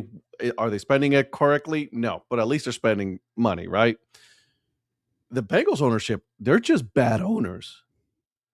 You know what I mean? And so I know why those, it really did go dark, but we also don't know what's going on personally either, because he did hint at that there are also some personal things going on with him. At the same time, the team is a bad team as well. I mean, there's no ifs or buts about it. Yeah. You do have 2 great wide receivers. You need some help at the offensive line. And so can I say something? I just saw it. You got a linebacker who got a great hit. Good job. You're chirping. You just gave up the first down, bro. You don't chirp when you give up a first down and you give up a score. Yep. You know what I'm saying? Am I wrong in that? I mean, people will chirp when they they make a good play. So I mean, like, it's kind of because think about if you're on the field, you're probably not thinking about your surroundings. You're thinking about what you can do for the team. Right. Selfish bastard. Got it. Okay, so apparently I'm just wrong. Not you, the player. Uh, Anywho. Well, are you guys ready to make some picks? Absolutely. Okay, let me go take care of something Oh, first. someone's back with a hoodie. Got cold. Jesus. How's Ryan Clark still employed? Is it because he's with ESPN? Yes. He's with ESPN, but I actually like his stuff on the pivot personally. The pivot is. I like the pivot. The pivot's outstanding. Well, maybe that's what he needs to do is pivot. Wow. I like him on the You don't pivot. like The pivot him? is good. I don't mind Ryan Clark compared to some of the others. Yeah, I don't mind. Ryan Clark. I don't agree with compared all to- of his takes, but I don't have Yeah, to agree with every one. But his takes are not as bad. His take on Sharon Moore is a little out there, but I've not. we won't I've go not been to it. listening. Yeah, I'm not. I haven't heard listening that. I haven't heard that one. And So. I'm I being just very saw it. careful about what I say about Sharon Moore and like the girl that's been implicated. Like the internet takes things a lot of different directions. So I'm being careful about. You what go I say dark about real quick. people.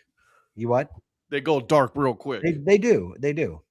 Like I were used as an example of that girl from Ole Miss that there was all that stuff that was destroyed her out there, life. and then That was Pat McAfee. yeah. Well, Oh yeah, that was So they're just dangerous precedents that I don't want to go down too much on with that. But he does really a really good job with the pivot. He does. He and his co-hosts. I mean, I've enjoyed some of that. Baker Mayfield, bro. This dude. Throwing dimes. Not just throwing dimes, but man, he's a tough cookie, dude. He is, man. He is. All right, let's make some picks. All right, so we have a bunch of college. We got FCS games. We got pro games, and we actually have some bowl games this week too. Oh, here we go. Oh, so we're going to start in college, and Mr. Prophet has sent me his picks. By the way, very efficient on picks. By the way, like the moment he sent that I was not going to make the show, he sent me picks like literally 30 seconds later, and it's like you guys need to step your game up. He doesn't deserve praise.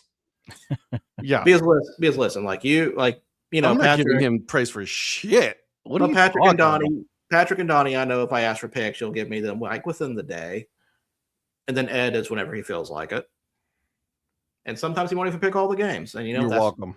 That's what happened. So first game we have, and I hope Mr. Beeson is still here for this one. Army versus Navy. Ooh, man. Navy is a 6-point favorite over under 38.5. Navy at 60.9%. And Eric has picked Navy. I'm going to pick Navy for the best uniforms. I'm sorry. They have a better uniform this year. And then also, they're going to win the game.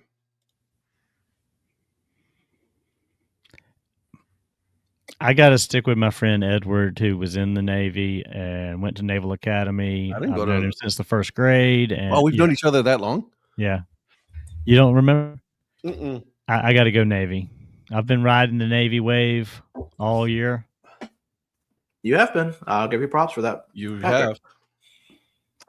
I'm very proud to have a cousin that's in the, my first cousin that's in the Navy and my uncle that served in the Navy. So Semper Fortis for me, give me the Naval Academy. While he is no longer with us, my dad is a retired sergeant major, and I know he will be haunting me if I pick Navy in this game. Yeah, so, don't do that. Don't do that. No, respect. Respect that. Yeah, you go Army. So give me Army. Army all the way for you. Army Absolutely. all the way, baby. Yeah. We don't need any hauntings or anything. Yeah, listen, smart man. All right, so now we've got 3 bowl games to do. First one that I'm definitely looking forward to watching. Celebration Bowl. Yeah. HBCU, baby. South Carolina State University against Prairie View A&M. South Carolina State's a 3.5-point favorite over under 56.5. And Eric, after complaining about Division 27 games, has picked South Carolina State. Give me the Bulldogs. Got to go with my home state. Absolutely, Donnie. I understand that. Yeah, I'm going to go with the Carolina. Okay. Patrick. I'll put Donnie here. This is a really tough game. Got to really think about this. He'll pick Prairie View. No, I'm going South Carolina State. Virgil wants to laugh so bad. Look at him. I did not think I would be on my own with Prairie View A&M in this, but I guess I am. You are going to be on your own. Did Eric also pick? Oh, yeah, that Eric picked. You picked South Carolina State. I'm picking Prairie View because I got to represent the SWAC conference. I'm picking South Carolina because we do a show on Monday morning, South and North Carolina. If I can't, I gotta stick with the. Listen, You don't have to, but I will. I'm 50-50 with my Prairie View picks. South Carolina State, every time I picked against them, they win. And Prairie View's got the Lynn endorsement, so you guys are losing this game. Oh, well, then, Patrick, you need to pick Prairie View so South Carolina State can win. If that's Patrick just changed his pick to He did. Prairie View. Congratulations. No, he's stuck with that. He's stuck with that. Good job. Somebody Listen, get I've already Lynn. shot myself in the foot because I picked the same team that Donnie did. Somebody get Lynn a Prairie View hat. Absolutely. She deserves a hat. It can be She deserves Prairie a View hat. or whatever she wants. Hey, Next Donnie, game we have. just, go I ahead. still got mine here. Don't worry about it. Right? That's I can't believe Campbell, you bro. beat me to that hat. I That's did. Campbell, bro. That's Campbell, bro. It's a legacy hat too. Yeah, Legacy I like hats the are fact good. that their little tag is right here on the side. I do. I like that. I've got a few legacy hats too. Yeah. Man, they are comfy. Yeah, you have more than a couple hats, Donnie. Anyways, Next game moving we on. have is the Bucked Up LA Bowl. The what bowl? Excuse me. The Bucked Up Bucked LA Bowl, Bucked Up LA Bowl. which, by the way, it is their last year. The butt up LA bowl. Buck. Bucked. Bucked. Up. Bucked up bowl. Okay. I'm sorry if my southern inflection is affecting those words. Listen, I'm used to speaking Huntsville. Okay. Listen, think effed up, but with a B. Bucked Up Bowl. Yeah. Listen. If I can understand Donnie, I can understand you, Virgil. True story. That's For right. sure. Hey, I haven't even gone like true country. I mean, my pre-college, yeah, that's a whole different thing. Pre-college, I Really? classed up my speech a little bit. All right. Picked up some northern slang. Good for you, my man. All the people I from got- Maryland that came down back in the 80s in New Jersey. 1780s. Yeah. 1680s. Nice. Colonization and all that stuff. You know what I mean? Yeah. They still last year, from what I understand, of that ball game. They're I didn't gone even know it existed until this year. Yeah, it's their 6th year and the 6th and final year. Listen, you don't need that when you got a Snoop Dogg bowl.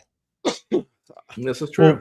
Well, Bucked Up is that Oh, damn, protein by soda himself. that I sent you Dang. guys some pictures of that I had found at Circle K. They're the sponsor of that. They're the sponsor of what? The Bucked Up is that protein soda that I sent you guys Do that you, I found. do you have a deal with It's an them or energy something? drink. The energy, it's not. Yeah, I guess it's kind of an energy drink, but it's They a have protein drink. protein and energy drinks. Yeah. Yeah. Do you have like an exclusive deal with them? Because you No, I just randomly heck of a lot of pictures found of them. those, and they're really good actually, and it's a lot. They're of not protein. bad. I've had them. Yeah. Are they customers at your private equity firm? No. Makes sense. No. Makes sense. He gets his own little mini refrigerator in the garage. Patrick, don't act like you weren't a Prime spokesman at some point. Exactly. Listen, we're not talking about that. That was Yeah, that was yeah. a high-def deal. Listen, I've been going through all the episodes, like numbering them, and it's like you went on a really good Prime streak. I'm Like still, I mean, also, yeah, I'm still, And we don't know the story of what happened because it Yeah. ended quickly. well, I lost my quiet. Badly. I lost my sponsorship when the WWE came in. Okay, I'm still bitter about it. Yeah, they got out muscled by you. I get it. Yeah, and listen, when you don't have Donnie money, you can't play with the big boys. Okay. Okay. Moving on. Anywho, Look at the adjective, Patrick. Play. So this game is Boise State at Washington. Washington's a 9.5-point favorite, over under 52.5. Oddly enough, there was no predictor on this. I don't know why. And Eric has picked Washington. despite not being impressed at all by Jed Fish, I don't know what it is. He doesn't inspire me as a coach. Like, I don't know what it is. But I think that Washington as a team is still going to be good enough to beat Boise State. So give me the Huskies. Okay. Gotta go Big Ten, baby. Okay. Donnie. Yeah, I'm going to go Washington as well. I was thinking Boise State, but I think Washington, like Patrick said, is a better team. Virgil's going by himself Again. Hey, listen, you can either win big, right? Or not You win at could all. lose big. Or you could lose massively. Yeah. So Remember who controls the spreadsheet. Well, Right, see, right. I'm doing Zach Profit's baseball teams bowl picks, so I'm matching my picks with what I have here, so there will be no changing. Oh, so are you here's the doing? thing. You didn't actually send Eric Profit money, did you? Yeah. Shame on you. So listen, he's gonna go. It's like, it's gonna be that he's gonna make the picks. But if you don't like it, he's gonna change them, and then he's gonna not only do that, he's gonna delete this the evidence or the video that ever existed, because he does have access to the channel. Yeah, I was gonna say, this live never happened. Never. Yeah, it's gonna end at Gottlieb Watch. Yeah. All of a sudden, there was this like period of time where, like, with the picks, it's just they weren't there. We don't know what happened. It's it'll start with Patrick without the blanket on it first, and then it's gonna hard cut, and then he's gonna be wearing it. What, the blanket? Yeah. Yeah. Listen, I'm staying warm, baby. Staying Okay. warm. So next game is the IS4S Salute to Veterans Bowl. The game is Troy versus Jacksonville State, so a in-state matchup. Mm-hmm. Troy's a 3-point favorite, over under 46.5, Troy at 58.1%. And Eric has picked Troy. Yeah, the money line on Jacksonville is plus 120 for Jackson's State. Virgil, is Helen going to be playing? No, Helen of Troy will not be playing. Okay. Just wanted to make sure. Our Aikman will not be playing either. Our Palomalu. You had my questions 2 and 3 answered. What a producer we've got. He knows What a better, producer that's we why. have. Is Aikman? Well, then is Aikman reconsidering putting in NIL money again? I have heard rumors. Yes, that may be the case. By the way, I don't know if you guys have noticed this little change, but obviously I did that on the ESPN app is no longer ESPN Bet, is DraftKings. DraftKings. Yeah. That changed December 1st. Yeah. What was funny though is over Thanksgiving weekend they were still talking about ESPN Bet, knowing that in a couple of days it was going to change. It was going to go away. That cracked me up. Yeah. And now they've got Greeny over all that talking about DraftKings. Yeah. Get Up is essentially a one big ad for DraftKings. Them and what's his name? Numbnuts over at Stanford Steve? No, not Stanford Steve. Or what's that? Chris Canty? I can't stand Chris Canty. Neither can I. Oh, Neither can I. Or Evan Cohen, to be honest with you. There's only one panelist on that show that I enjoy. Me too. I think we enjoyed the same one. Yup. Anyways, Virgil, why don't you go first this time? Yeah, Okay. Virgil. I am picking Troy. Yeah. So Same. boys, are we all three going to pick not Troy? No. I'm gonna go with Troy. Actually, Troy's a better team. Yeah. No, give me Troy. Okay. Donnie. He's gonna go Jacksonville State. I am. I'm going to go Jacksonville State. Yeah. By the way, what's the gas efficiency on the drive from, like on the vehicle? Is it like an energy efficient vehicle or is it a gas guzzler? What is it? Well, Jacksonville State's got a longer way to go down to Montgomery than Troy does. Well, I'm asking for Donnie because we're not talking flights here, we're talking driving. So I just wanted to know, what's the how many miles per gallon are we getting on the highway? Like that's what we want to know. For me, Well, I zero, mean, because I'm not going to be on the highway. No, well, I'm just saying it factors into who you pick, right? I mean, Bro, No. what a throw and catch. Okay, Mike Evans. You've lost me. I don't know what you're trying to get at. well, usually when you do the cross country headwinds and tailwinds. Well, this is in state. That's zero. It could affect. I mean, That's you know, zero. miles per gallon. Moving on. Moving on. All right, now we're down. Who did Eric pick on this one? He picked Troy. Troy. Okay. Thank Okay. you. So now we are moving on to FCS playoffs. Playoffs. So we are in the quarterfinals, and our first game is Playoffs. Stone Cold Stephen F. Austin against Tony Montana State. I like it. Hey, listen, don't forget who said Tony Montana State. Well, that's why I said it. Fantastic. Montana State is an 11.5-point favorite over under 53.5, and Eric has picked Montana State. Yeah, I'm not going to go against Montana State on this one. I'm also going to go Montana State. I thought they looked really suspect against Yale, but I think they'll bounce up. They'll bounce back Although, from that. don't count SF Austin. I mean, they're good. Yeah, Stephen F. Austin may stun the competition. That you were just about to use my joke. What do you got against Stephen Austin? Nothing. Go ahead. They're stone cold under pressure. Are the Bobcats? Is that Stephen F. Austin? No, Bobcats are Montana State. Oh, is it? Okay. Stephen F. Austin are the Lumberjacks. Okay.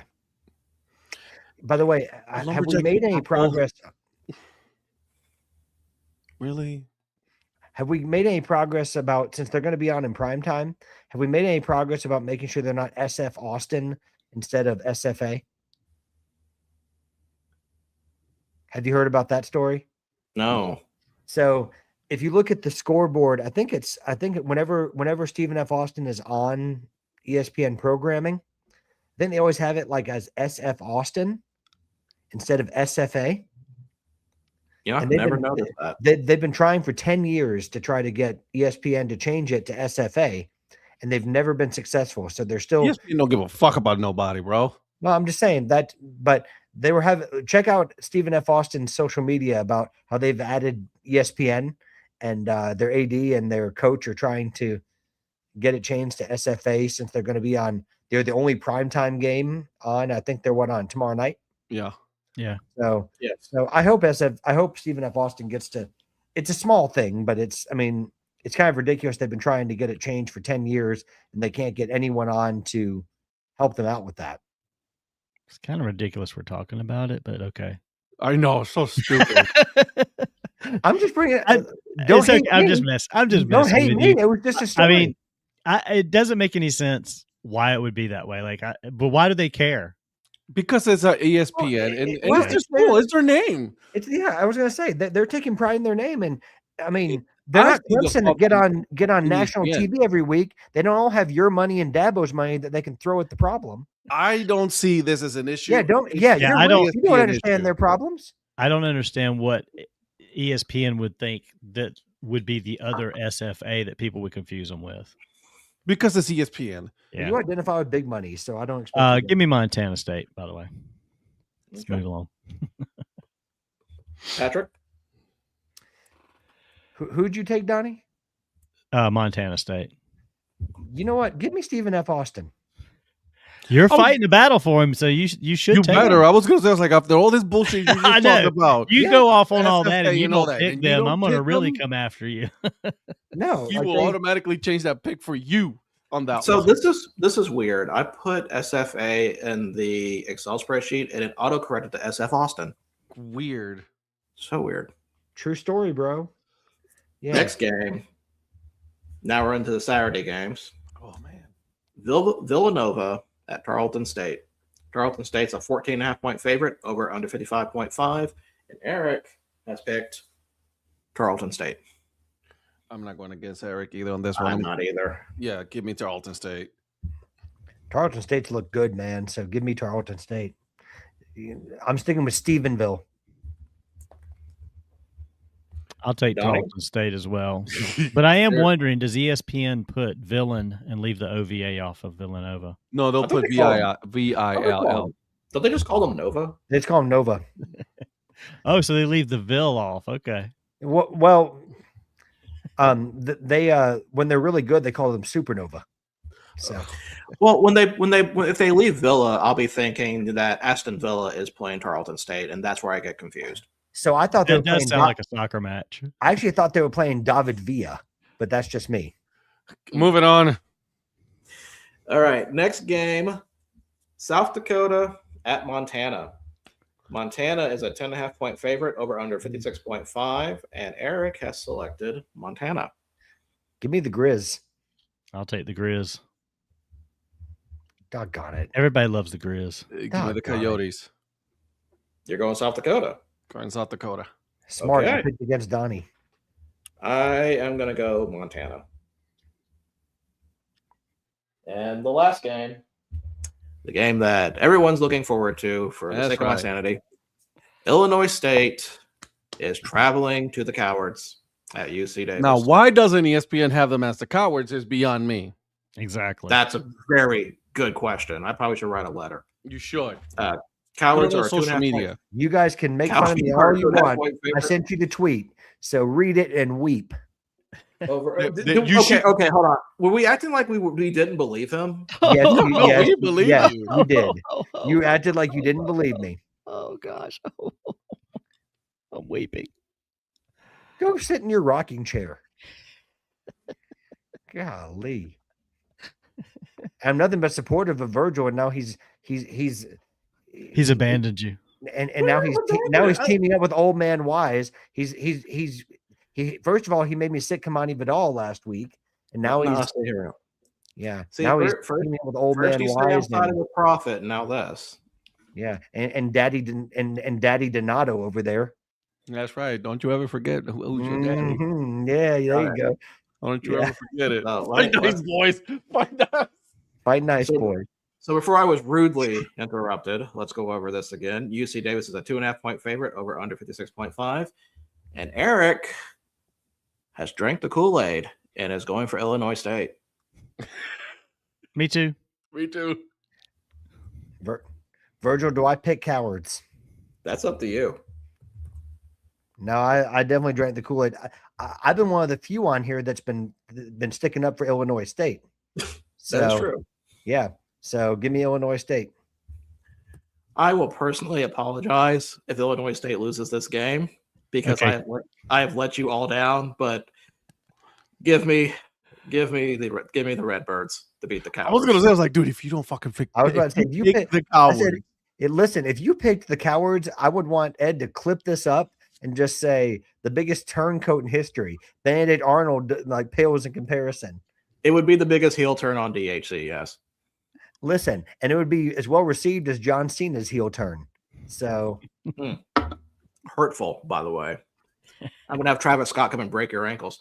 All right, now let's go over to the NFL games. So our first NFL game. And by the way, before we begin the NFL games, I just want to say there are two spreads that are under 40. And I'm going to have you guys try to guess which games they're going to be when we get there. oh man. So first game we have Browns at Bears. good luck with that one. That's not the 40. Bears are a 7.5-point favorite over under 38.5. So that's one of them. Bears are 73.2% chance of winning. And Eric begrudgingly has picked Chicago. I was about to say, did he pick the gonna say, Bears? forgot- It's hard for him. For a guy that hates the Bears, he sure as heck picks them often. He likes winning. He likes winning more, and I do not blame him. He likes himself more. Give me the Browns. I'm sticking with my boys. I shouldn't, but I'm going to. Two things it'll do. He'll pick the Browns and he won't pick the Ravens. That's right. You could almost count on that. I'm a delusional fan when it comes to this. How it goes. Patrick. Sure as heck as we've had a shirtless Virgil on this very show, we're going to get another shirtless Ben Johnson in the locker room. Give me the Bears. Donnie. He's trying to keep from laughing because he knows I'm right. Yep. Give me the Bears. I am also taking the Bears. Fuck y'all. I mean, good for you guys. What's the spread? 128? No. -7.5. Not going to pay attention to that. Okay. Next game, Ravens at Bengals. Ravens are a 2.5-point favorite somehow, over under 52.5. Ravens at 52.4%. And Eric has picked the Bengals. Yep. So you are also picking the Bengals, Ed? No. Yep. Not because I hate the Ravens, but I actually do believe there's something wrong with the Ravens offense. Like, I just don't know what it is. Obviously, Lamar is one of them, but there really is something wrong with Lamar Jackson and that offensive team. I just don't know what it is. It's their line. It's just shit. If the line's not good this year. Yeah. So, Well, Patrick. well, before I do my pick, oh, hey, Mrs. Mayor, your husband's being really mean to me. Super mean. He says I'm being mean to him, Patrick. No, you'd better not be mean to Patrick. Thank you. don't worry, Mrs. I'll take over for Donnie. Yeah, he's so mean to me. No, in all seriousness, I don't know the whole story behind it or anything, but shout out to Joe Burrow. He was talking about mental health challenges that he's having, and just he's having a tough time. And so I don't know the details of it. Obviously, it's none of my business, but I hope that Joe Burrow's okay, and I hope that anyone going through mental health challenges that talk to someone, or just make sure you get the help that you need. So that's just a little public service announcement. Not that I'm anyone who's well qualified to talk about it, but just anyone that's going through it, you're not alone. So just talk to someone who you think can help. Very nicely said. Yeah, but give me the Bengals. Just with Joe Burrow back, I'm not sure that I'm with Ed. I don't trust this Ravens team. Lamar Jackson, in honor, like I'll say it for Eric, he's been terrible. Which but makes me happy. Yeah, but and the Bengals will look good with Burrow back. So give me Cincy. Donnie. Yeah, I don't trust the Bengals defense either, but in Cincinnati, I'm going to stick with the Bengals. Is Hendrickson done for the year? Did they shut him down for the year? Trey Hendrickson? I haven't heard about him being shut down for the year. Like I thought they said that he was either not playing or he was shut down for the rest of the season. I don't know if that was verified or if that was just a rumor that was going to happen, but I thought it was something about Hendrickson. Yeah, he's been placed on IR. Okay. Because I knew Technically he's done. If Yeah. you're gonna be put on IR. he's probably done in Cincinnati altogether. Because they put him on IR today. Isn't he going to be an unrestricted free agent after this, or is he? Or I guess they could franchise him again, maybe. They could. Yeah, Okay. but then he would be like, nope. Well, I mean, he's going to make an obscene amount if he's franchised again. I mean, just I don't know that they could fit that under the cap. It's the Bengals too. So you remember that, like, they're gonna have to pay out, and they don't like paying. It's Mike Cleveland Browns over there, No, I'm sorry, it doesn't. I thought it was worth a shot. No. Yeah. So once again, I am on my own island. You're gonna be on your own island. I ain't fucking Well, going there. I was about to say he's letting fantasy football cloud his judgment because he's got Derrick Henry. No, that's actually not the reason. I just think that Ravens are just going to win this game. You think Zay Flowers is going to go off? I think so, yeah. Man, I probably want to get that. Lupa. Probably get likely more involved, and I don't know about Andrews, but I don't know. You're right. It's very likely. I mean, that's a good point. I just have a feeling that they're going to win this game. Fantasy notwithstanding. Doesn't Taco Bell sound good for you guys? No. Next game. Real I quick, just want to talk about the Ravens. So real quick, you'll like this, Patrick. Trey Hendrickson, the top landing spot projected for him right now is the Colts. We don't have any more first round picks to give, though. Well, it says you have $47.5 million in available cap space, so We that'll do help. have that. So anyway, keep moving. Sorry, Maybe- I was looking at that when I saw the story, so I just wanted to. Yeah. on trade Hendrickson, I'll wait until we find out if I can't believe I'm saying this. Daniel Jones, if he's gonna come back. Right. If he does come back, all right, cool, I sign. If he doesn't come back, Yeah. somewhere else. What are you talking about? Phillip Rivers. So many good memes out there. Listen, I'm trying to. Well, I want we'll get to major. the Colts. I want we'll major. talk I want about that. major. I want the Major Rivers Twitter account back. Next Donnie game we knows what I'm have talking about. Donnie follows them too. Chargers at Chiefs. Chiefs are a 5.5-point favorite over under 41.5. Does, Kansas City at 65.3%. does anyone else think that this has a chance to be a brutal game? Define brutal. I was gonna say which For way? who? Like not well. Like I a bad mean- game I to just watch? I just mean a bad game to watch. Yeah, I agree. Good possibility. What'd you say the over under was on this? Over under is 41.5. Oh, almost under 40. I was gonna say. I can't believe they're giving Kansas City 5.5. I don't. Yeah, Chargers. Yeah. So let me guess. Virgil, is Omarion Hampton going to be the main featured all-star back that you? I have told you 3 times already, like in the past week, that they are splitting carries between Hampton and Vidal. Okay.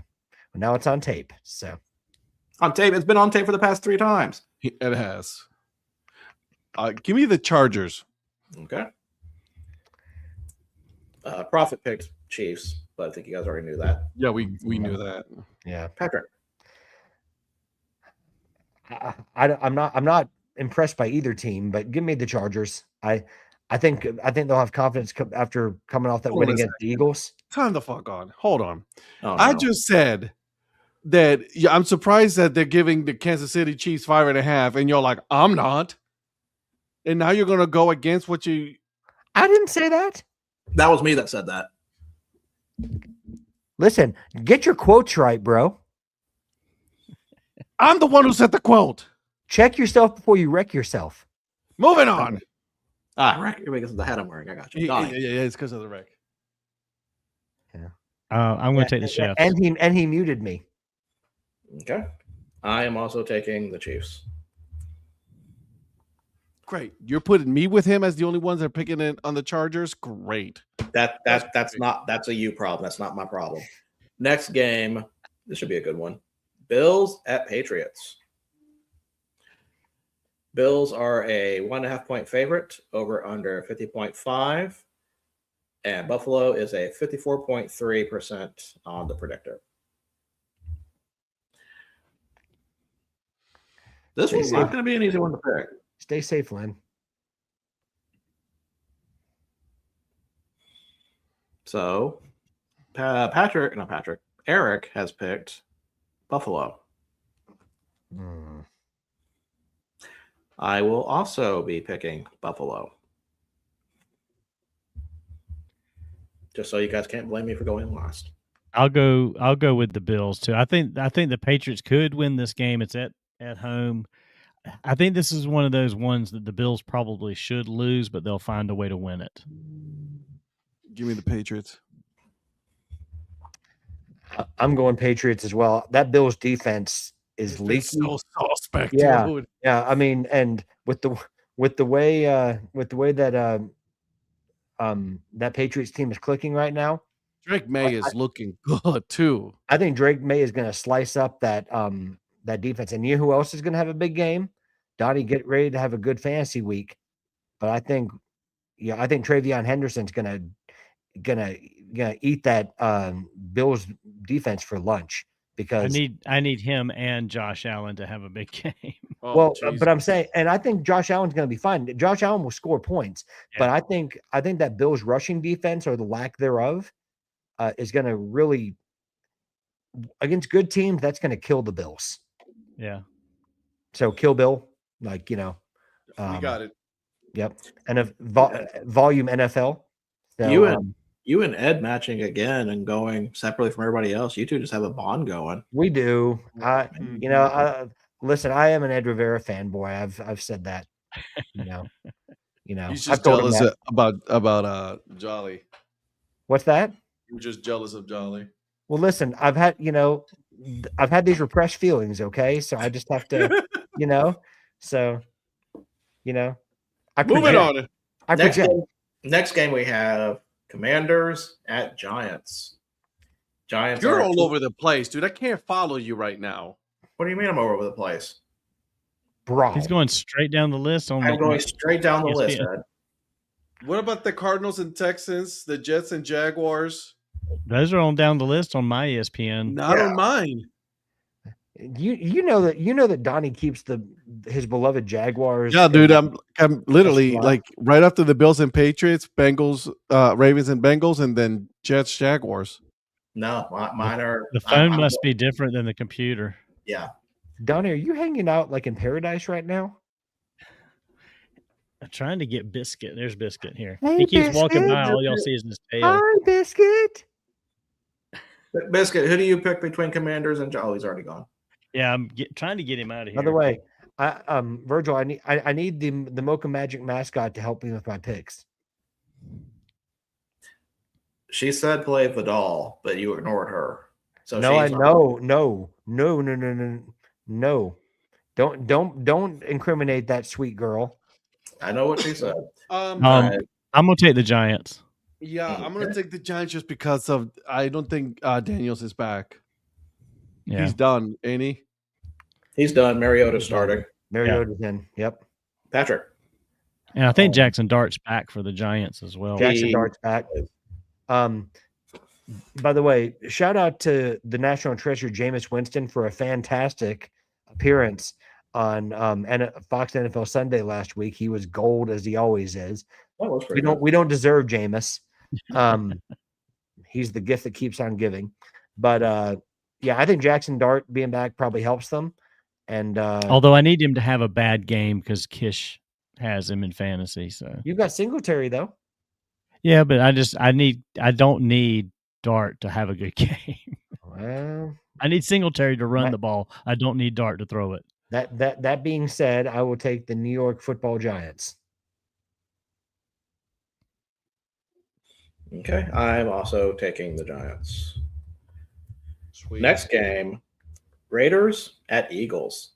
Eagles are 11.5-point favorite, over under 38.5. Against whom? The Raiders. Oh, God. And Philadelphia, 76%. Eric has picked the Eagles. And for you, Patrick, the Raiders are going east on a 1:00 game, but it has nothing to do with that because they're the Raiders and they suck. So. He is right. I mean, what's the weather? 100%. What's the weather like coming out of Vegas, Donnie? It doesn't matter. It absolutely doesn't matter. This is a garbage truck headed to Philly, is what this is. So you're saying they're on one of those? They're on like the major league plane, like the Indians are on? Yeah. Yeah. Give me the Eagles. Okay. I think Saquon has a good day if they allow him to actually run the ball.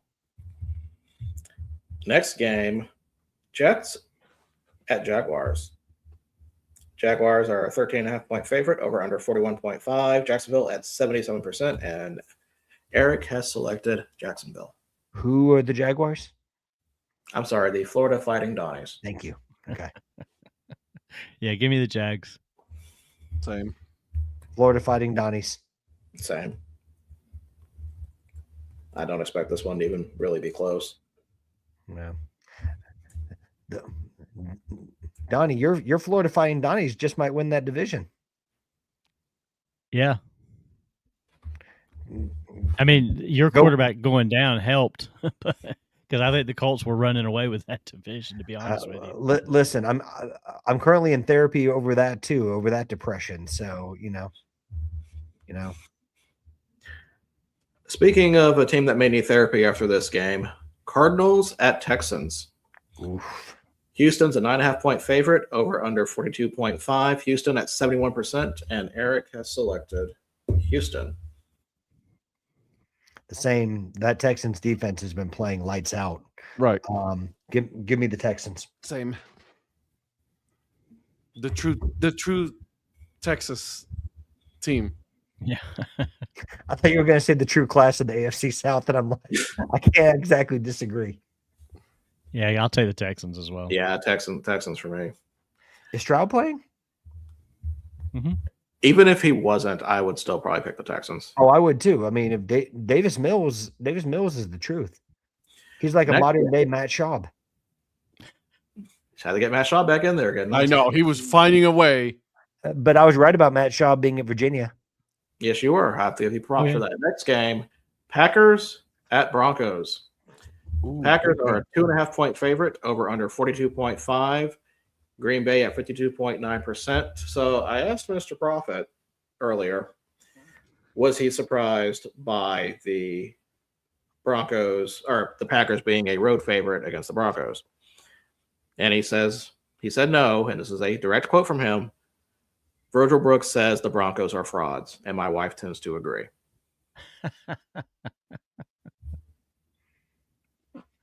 So is he drinking the Virgil Kool-Aid then? I mean, would you guys not on this one? I'm going with Green Bay. Considering they got their full complement minus Tucker Kraft, macaroni and cheese.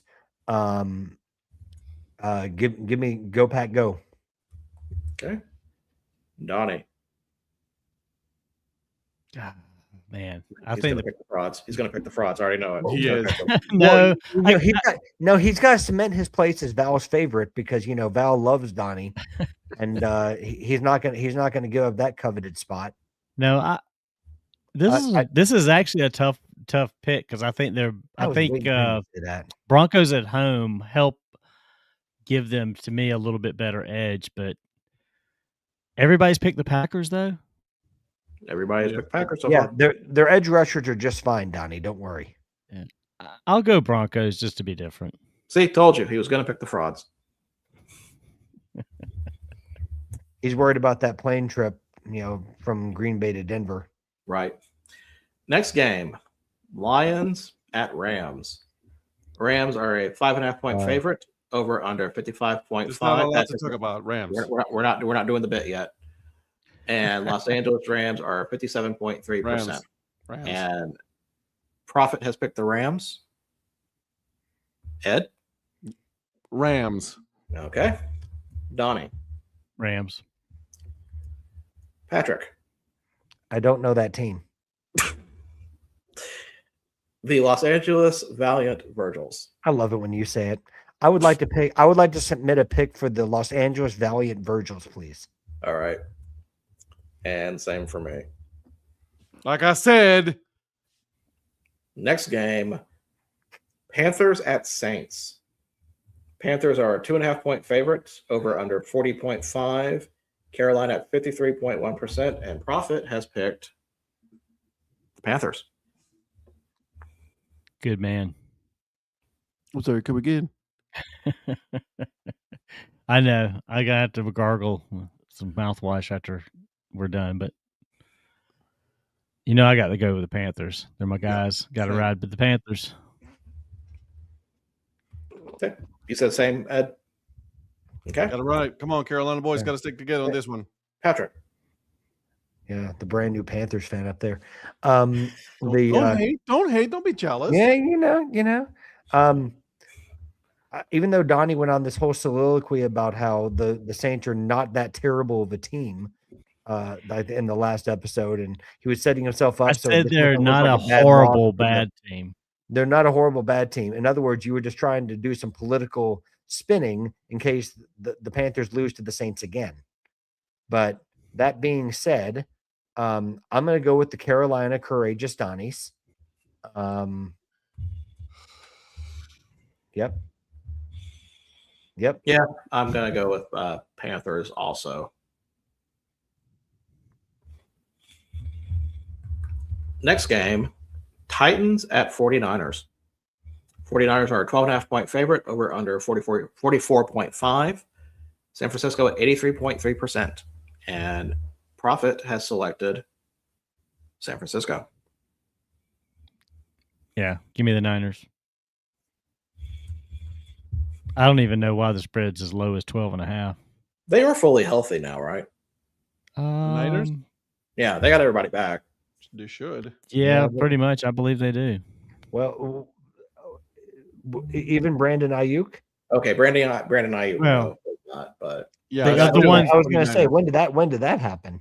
well, I mean, The- they've got Jennings back, they've got Kittle back, they've got Purdy back. Ayuk has been I out didn't know they most of got the Greg season. Jennings back. That's crazy. Joanne Jennings, I know. Is it Monday? No, I didn't think so. Yes, Donnie, I'm with you there. What are you talking about? Nothing. I'm being nice tonight. You're the ones that are being mean. Whatever you say, bro. I'm being picked on. Jesus, who is he throwing to? Yeah. You all hate me. I understand that. Patrick Titans are 49ers. You what? What's your pick? He's still mulling it over. I am. I'm going to go with the San Francisco Superior Donnies. Oh, you adopted a new team, Donnie. That's nice. I didn't know you. I do have brothers that are 49er that's exactly fans, why I they did grew it. out there. Yeah, I was just gonna say, but he doesn't. He's not a fan of the team. He has the name. It's all good. The San Francisco Superior Ma- Donnies. Well, if you just said the Wises instead of the Donnies, then maybe I could buy that. The what? Wises, because my brothers are not named Don, and they're the fans. I mean, I use Donnies for all the on. team names. It's great. Okay. Ed, what's your pick? I had already made my pick, bro. No, you didn't. Yes, I did. No, you didn't. Niners. I'm picking the Niners also. Next game, Colts at Seahawks.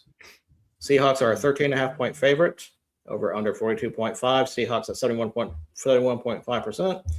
And Eric has said Seahawks if Leonard is starting, but also Seahawks if Phillip Rivers are starting.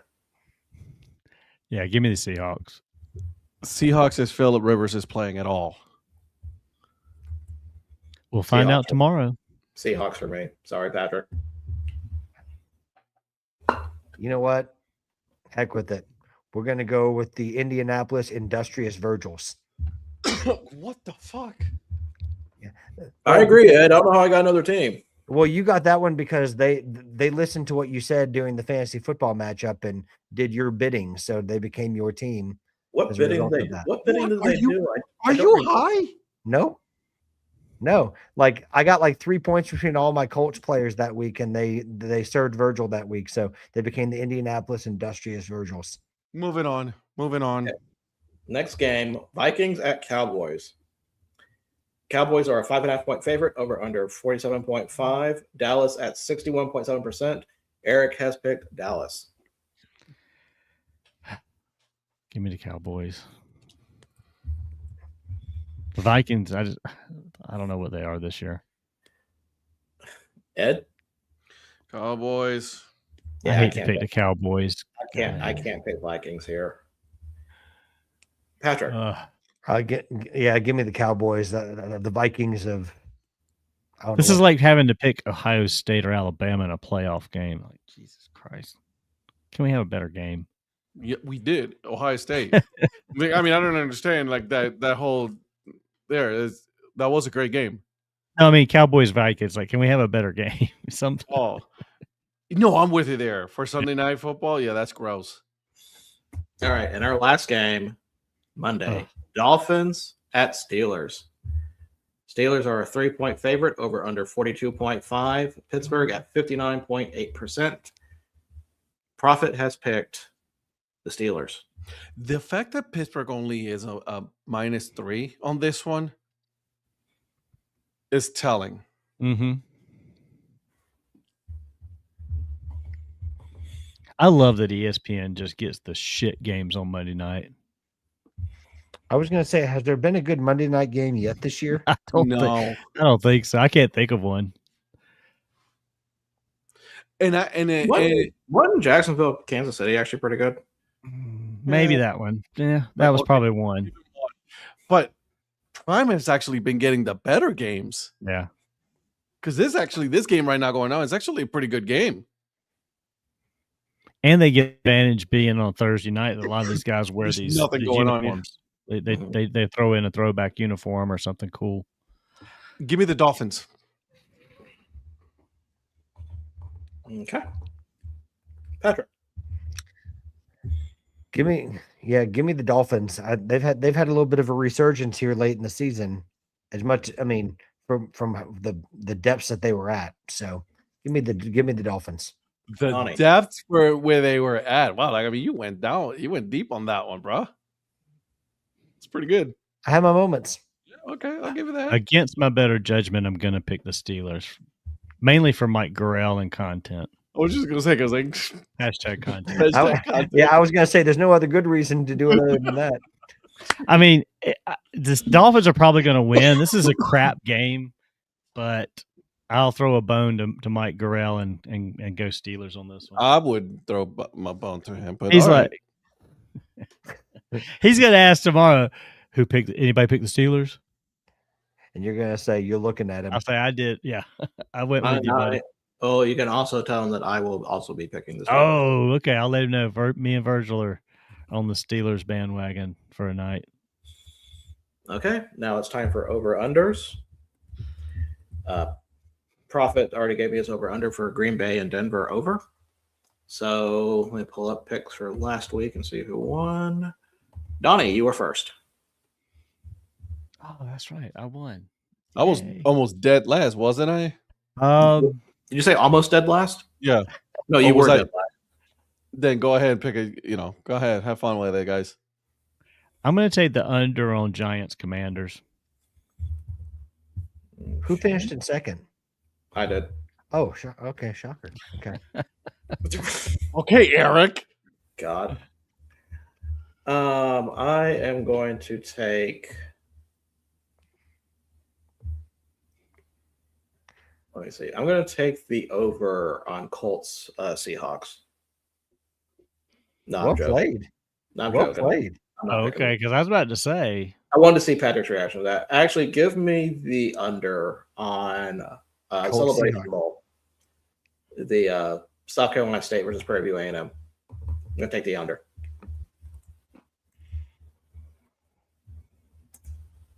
Okay. Patrick. What's the line on UC Davis? 56.5. So it's UC Davis and who again? Illinois State. Illinois State. Give me the over on that. Okay. Bro, I did not play Mike Evans in my other fantasy league tonight because it was his first game back. I'll tell you who's feasting tonight. I was like, I'm gonna wait and see how he does. Ed 28 tonight. Ed's feasting tonight, man. 28.6 already. Yeah, Kyle Pitts is getting him some points. I'm in shit next to last place in that league anyway, so I'm not really worried about it. But Ed's about to go and win the whole consolation bracket. Way to go, bro. Ed, what's your over under? Kyle Pitts has 30 points though. I'm just saying. Was I lying? No, I know you weren't lying. Points. I told you he was getting you points, bro. What's the over under on the Montana, South Dakota? Montana, South Dakota over under is 56.5 also.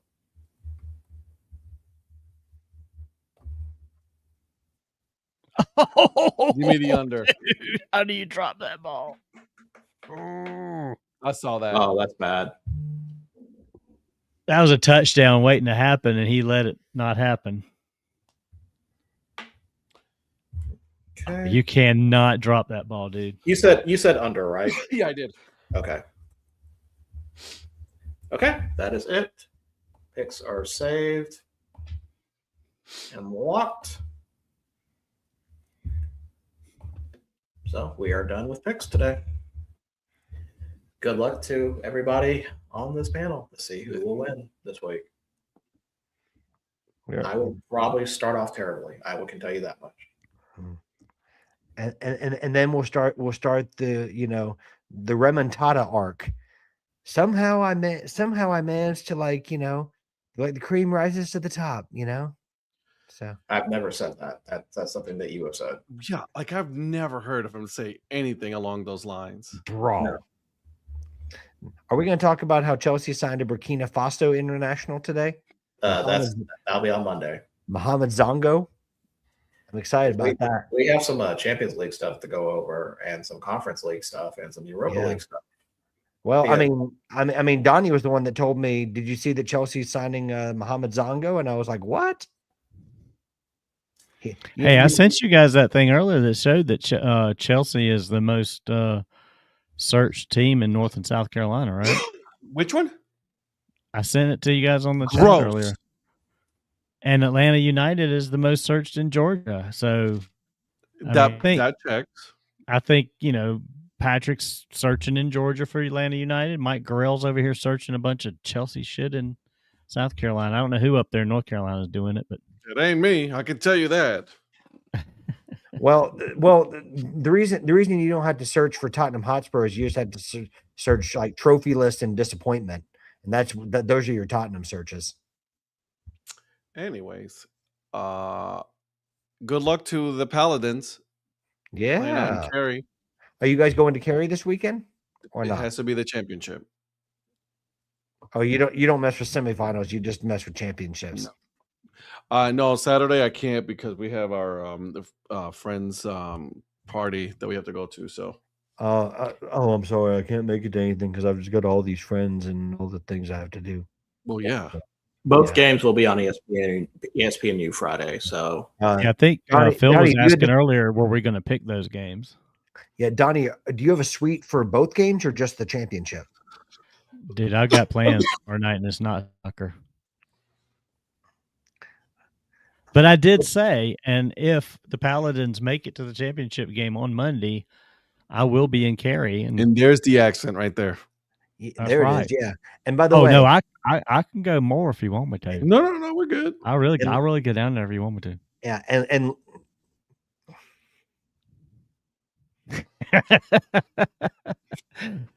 but if I do show up at Cary on Monday, I'm hoping Ed's going to come over there and Break Even Sports. Part of the crew will be broadcasting live. It wasn't that you said that gave me pause. Okay, I know what I said. Yeah, I know what I said. Yeah.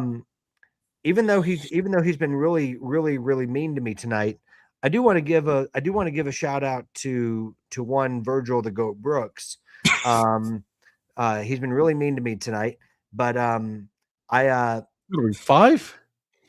No, I'm 6. Okay, I just turned 6. But the fact that the Predators beat the Avalanche the other night, shocked the hell out of it. Yeah, you and everybody else. Right. So Lynn, I know you're an Avs fan, but like that was, and I love it when they wear the Quebec sweaters. One of the shocking results of the season for me was the Predators beating the Avalanche and beating them handily. Intentional grounding. So well done to the Nashville Skating Virgils. I don't know. I'll have to work on that one, but please don't. No need to work on. Listen, I'm going to refine it. Okay, it's like a fine wine. So please don't. I don't know. I don't think you're going to get anything out of that. It's spoiled. I have some potential ideas. I'm just not sharing them just yet. We'll test them out after the show. Fantastic. Okay, we're on a focus group. That after the show. Yeah.